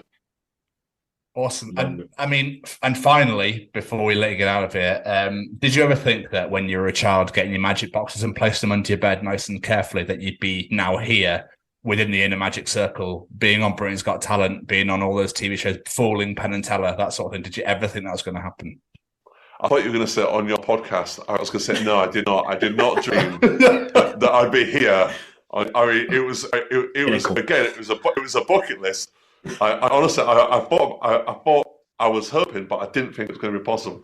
No, you don't think about anything. You just think about the next thing. I think, like, all the time. You just think, like, when I was a kid, it was like, how do I get my next magic set? Or one day I might be able to visit the magic circle, and then you visit the magic circle, and you go, well, I'm here now. Hey, I wonder if I could join the magic circle, and then you join the magic circle, and then you go, how do I get to be an associate of the inner magic circle? It's always the next level, isn't it, with anything? So, I think if you, in podcasting or whatever, right, you go, how do I reach 100 viewers? Then you go, how do I reach 1,000? Then it's, how do I reach 10,000? How do I reach 1,000,000? How do I? Well, and it never ends. No. So like now, I don't go, oh, I've done some TV things. It stops. I just go, what's the next thing now? My next thing is Edinburgh, doing the Edinburgh Festival. I go, great, do that. But I know after that it'll be something else. We'll go, right, maybe me and Kat have enjoyed doing this double act. So we go, right, why don't we come up with a trick to fool Penn and Teller together this time? Or why don't we go on Britain's Got Talent as a double act and then see how that goes? There's always going to be a next thing with it. So, yeah, imagine like as a kid, just producing that birthday cake, just then fooling the best two magicians in the world. Like, yeah. Yeah. Love it. Mr. Hudson, any plugs, social medias, anything you want people to go and check out, sir? Well, if you're on YouTube, you can see all these here. And if you're on the podcast, you can't see them. So I will say it. It's Alan Hudson Magic, and that's pretty much on anything. Alan Hudson Magic, and then you'll find me. And and you can see because I think we've mentioned getting wrapped up in cling film, putting a bag on the head. If you've listened this far in the podcast, you've got to be intrigued, haven't you, about what that is? If you made it 10 minutes in and went, "This isn't for me," fair play. I say fair play, right? Not a problem. But if you've made it this far, surely you've got to be interested. You got I could listen to a podcast for 2.5 hours or whatever it is, 2 hours, and then go, nah, I don't care about that thing. Like, you'd have to, wouldn't you? Exactly. Oh, this has been so much fun. Thank you so much for doing this. It means the absolute world. It really does. No, thanks very much. No, absolute pleasure. We never met before, and you reached out and said we'd come on, and that's great. Yeah, I love that. Thank you. Phenomenal. Alan, man, thank you so much. It's graciously appreciated. This is absolutely amazing, and thank you for spending your Monday evening with us. No, thanks so much. And I'm going to go because Kat is waiting to watch Succession. So she's going. My watch has been buzzing. She's probably texting me going, "How long are you going to be?" Sorry about that. Like I said at the start, we do tend to waffle and go on. No, it's good because it's talking about the thing that I love the most, isn't it? So yeah, for me it's been brilliant. No, thanks for. Don't pause it for her. Let her watch it. Don't pause it.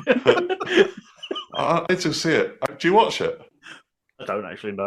I need to. It's on the list. It's brilliant. It's brilliant. It's like the best thing on TV at the moment. It's so good.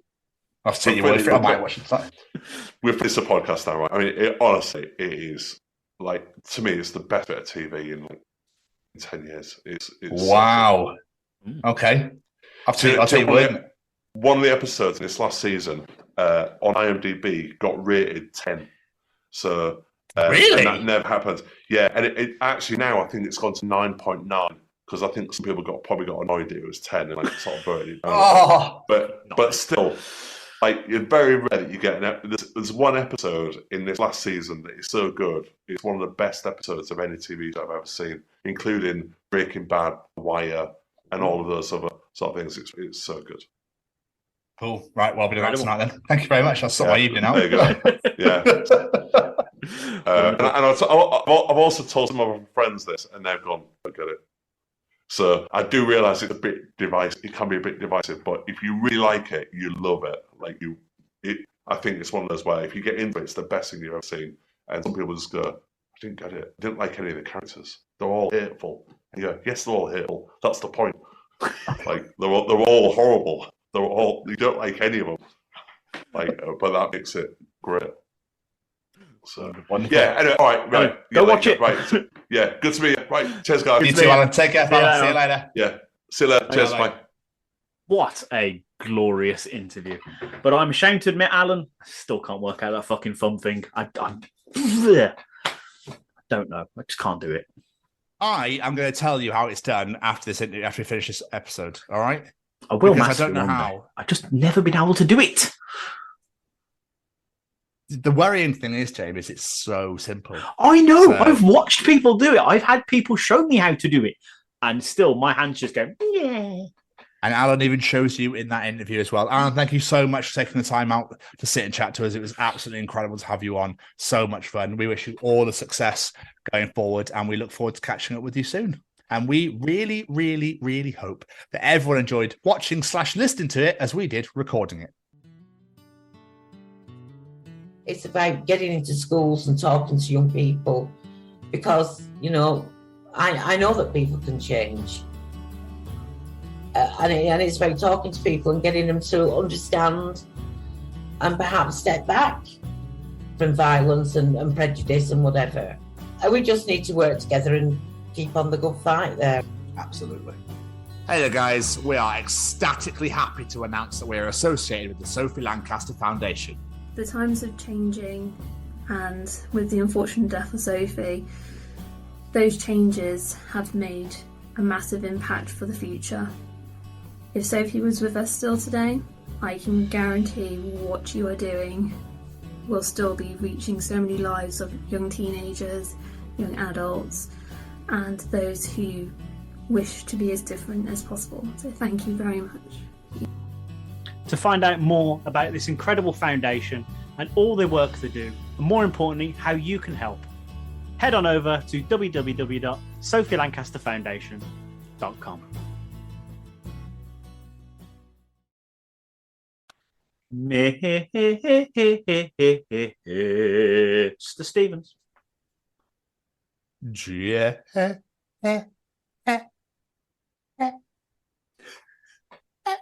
Me. It's audience participation time. I'm so excited to participate, bitch. Ladies and gentlemen, it's time to participate in Jamie's participation challenge. This week, I said, on a previous edition, we asked what would you do if you woke up a member of the opposite sex? But this time, we're going to make it a little bit different. So with that in mind, what's the first thing you would do if you woke up as a T-Rex? I admit this one's a little bit left field, but what say you, Mr. Stevens? I'm not going to lie to you. When I saw this come out, I just went, oh, for fuck's sake. But look at the fucking answers we've had on this. I'm so excited. But you completely took the words out of my mouth. Yeah, I was actually really surprised at how many people took part. So thank you so much to everyone that participated in these answers, because some of them are phenomenal. What I would do necessarily, though, is I would probably just eat everything and destroy shit. Yeah, pretty much. I think that's the general instinct of a T-Rex, just to destroy everything. I probably wonder why I'm in a bed.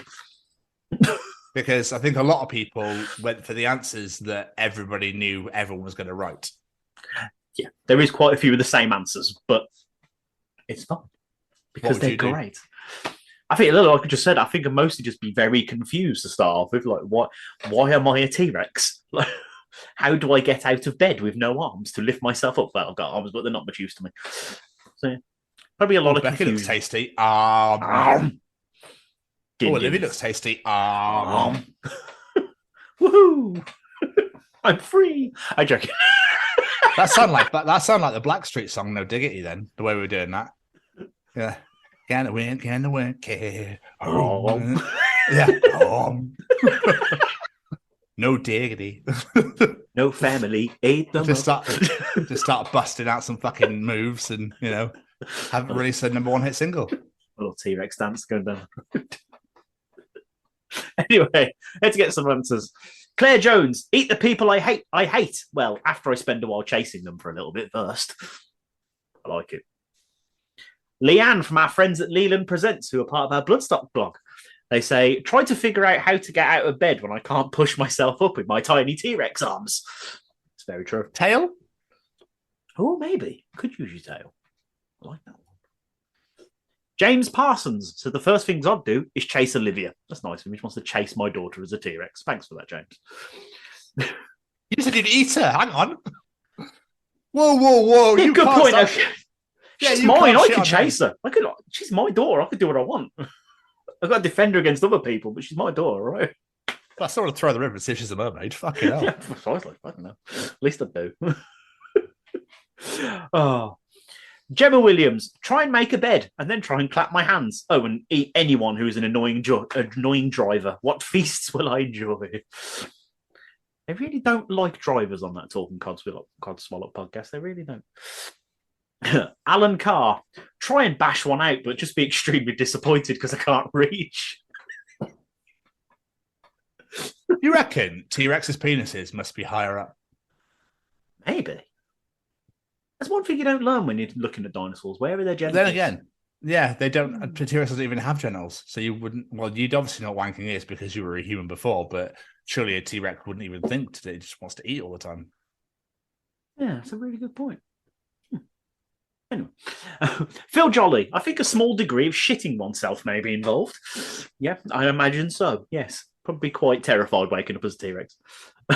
Michael Golden. Well, I know I'd immediately give up on the idea of scratching my balls.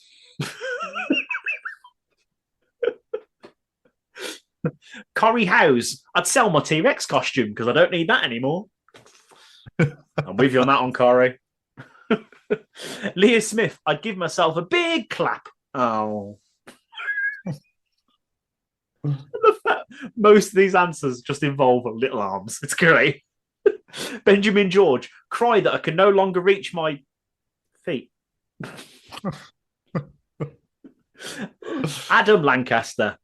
Probably think, why the fuck am I a T-Rex?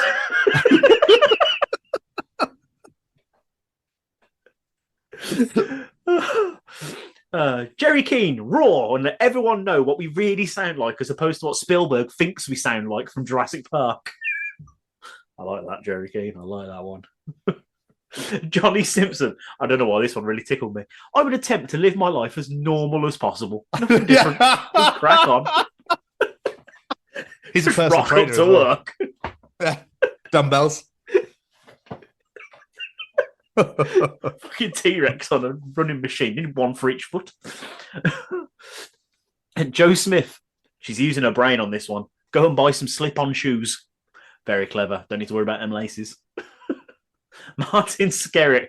In one of those answers, there's a couple of these that just the mental image of it really makes me laugh. So, try and scratch my back.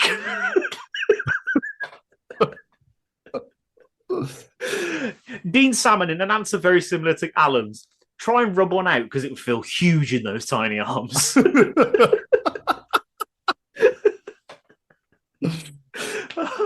David Farmer, go back to bed because obviously I'm still dreaming. Fair.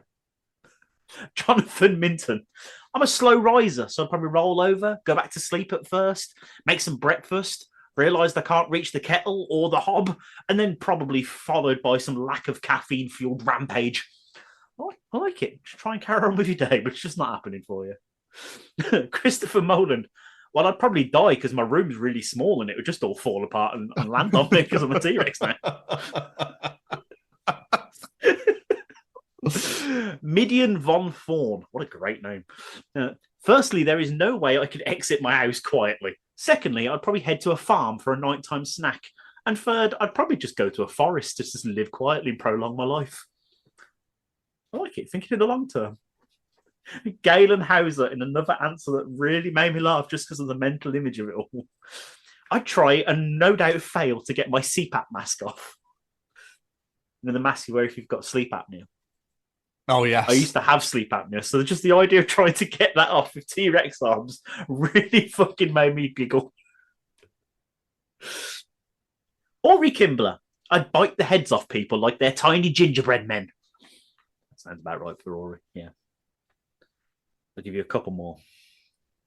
Ryan Williams. If I woke up as a T-Rex, after I survey the damage I caused, because a T-Rex waking up in a 2,000 square foot house can't be a pretty picture, the first thing I would do is grab my claw grabbers, because a T-Rex is already an apex predator, and imagine how the world would react to see a T-Rex with 2 claw grabbers. After I grab my claw grabbers, it's either world domination or becoming like a T-Rex chef or something. I like it. I like it. That'd be hard with claw grabbers, though. Oh, no, right. And last, can't break an egg with them. And last but not least, it's a man who had way too much fun with this answer, with this question, because he's given us 4 answers. And that's our good friend Mally Malpass. Same thing I always do when I wake up. Have a oh shit, tiny arms. Says, if I woke up as a T-Rex, I would wonder, how the fuck am I going to get out of my bedroom?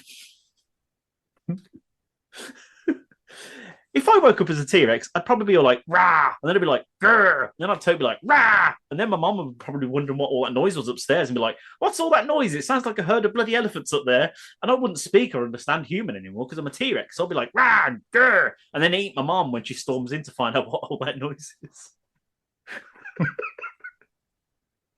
And last but not least from Mally, this made me face palm so bad that my hand probably almost went through my head.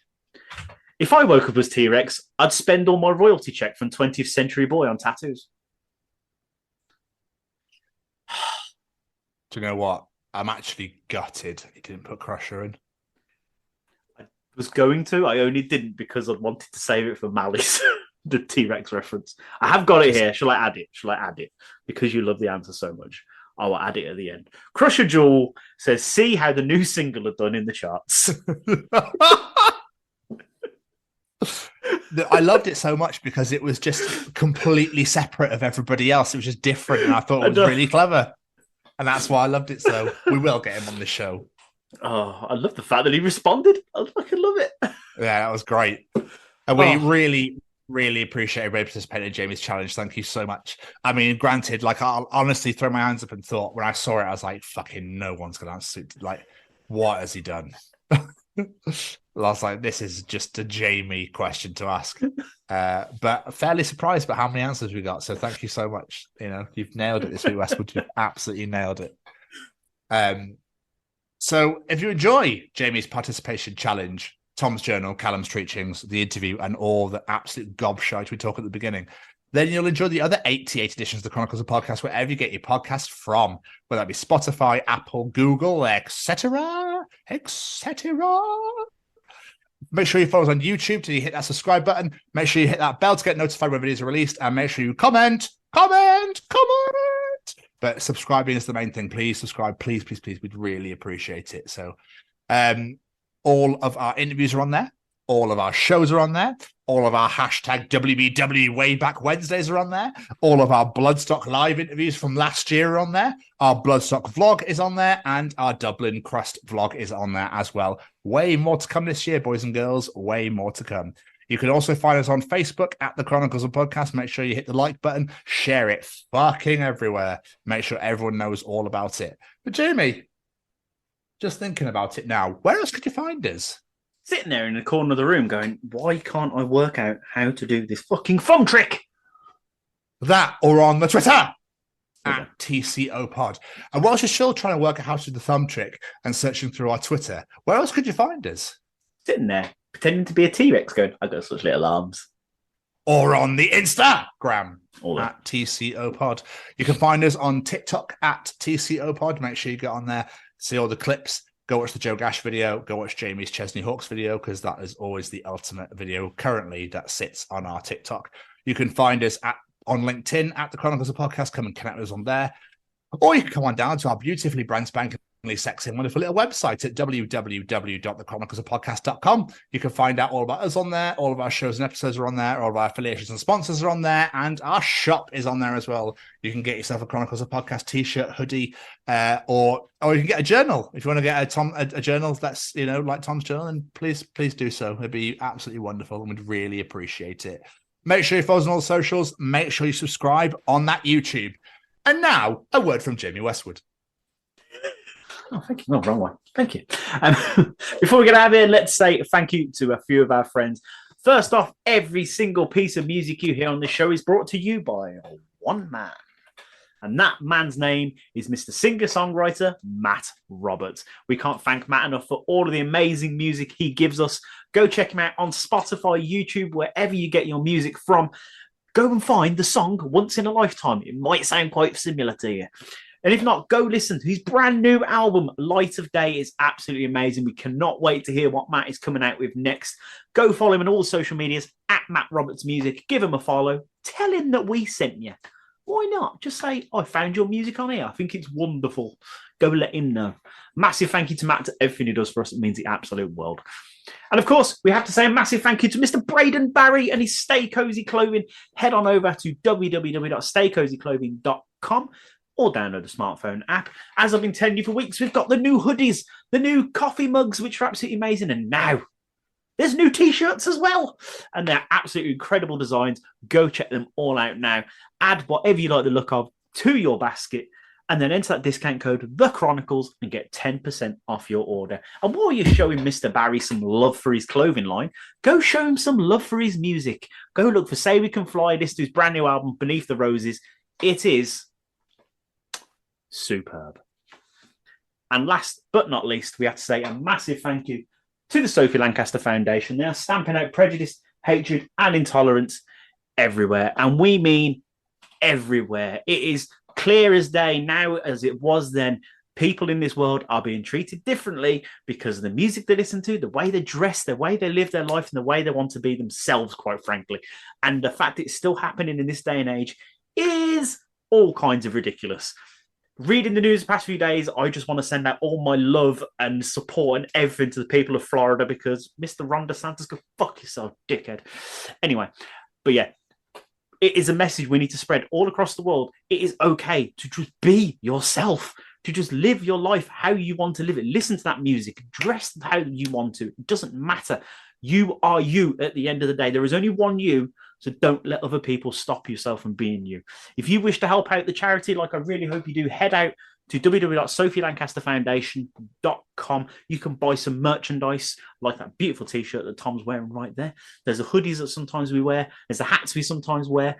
Go get yourself any of those right now. Give the website a share, because there's people you may know out there who don't know Sophie's story. Sophie's story is so important for being treated differently, like I said, and ultimately paid the ultimate cost for being herself.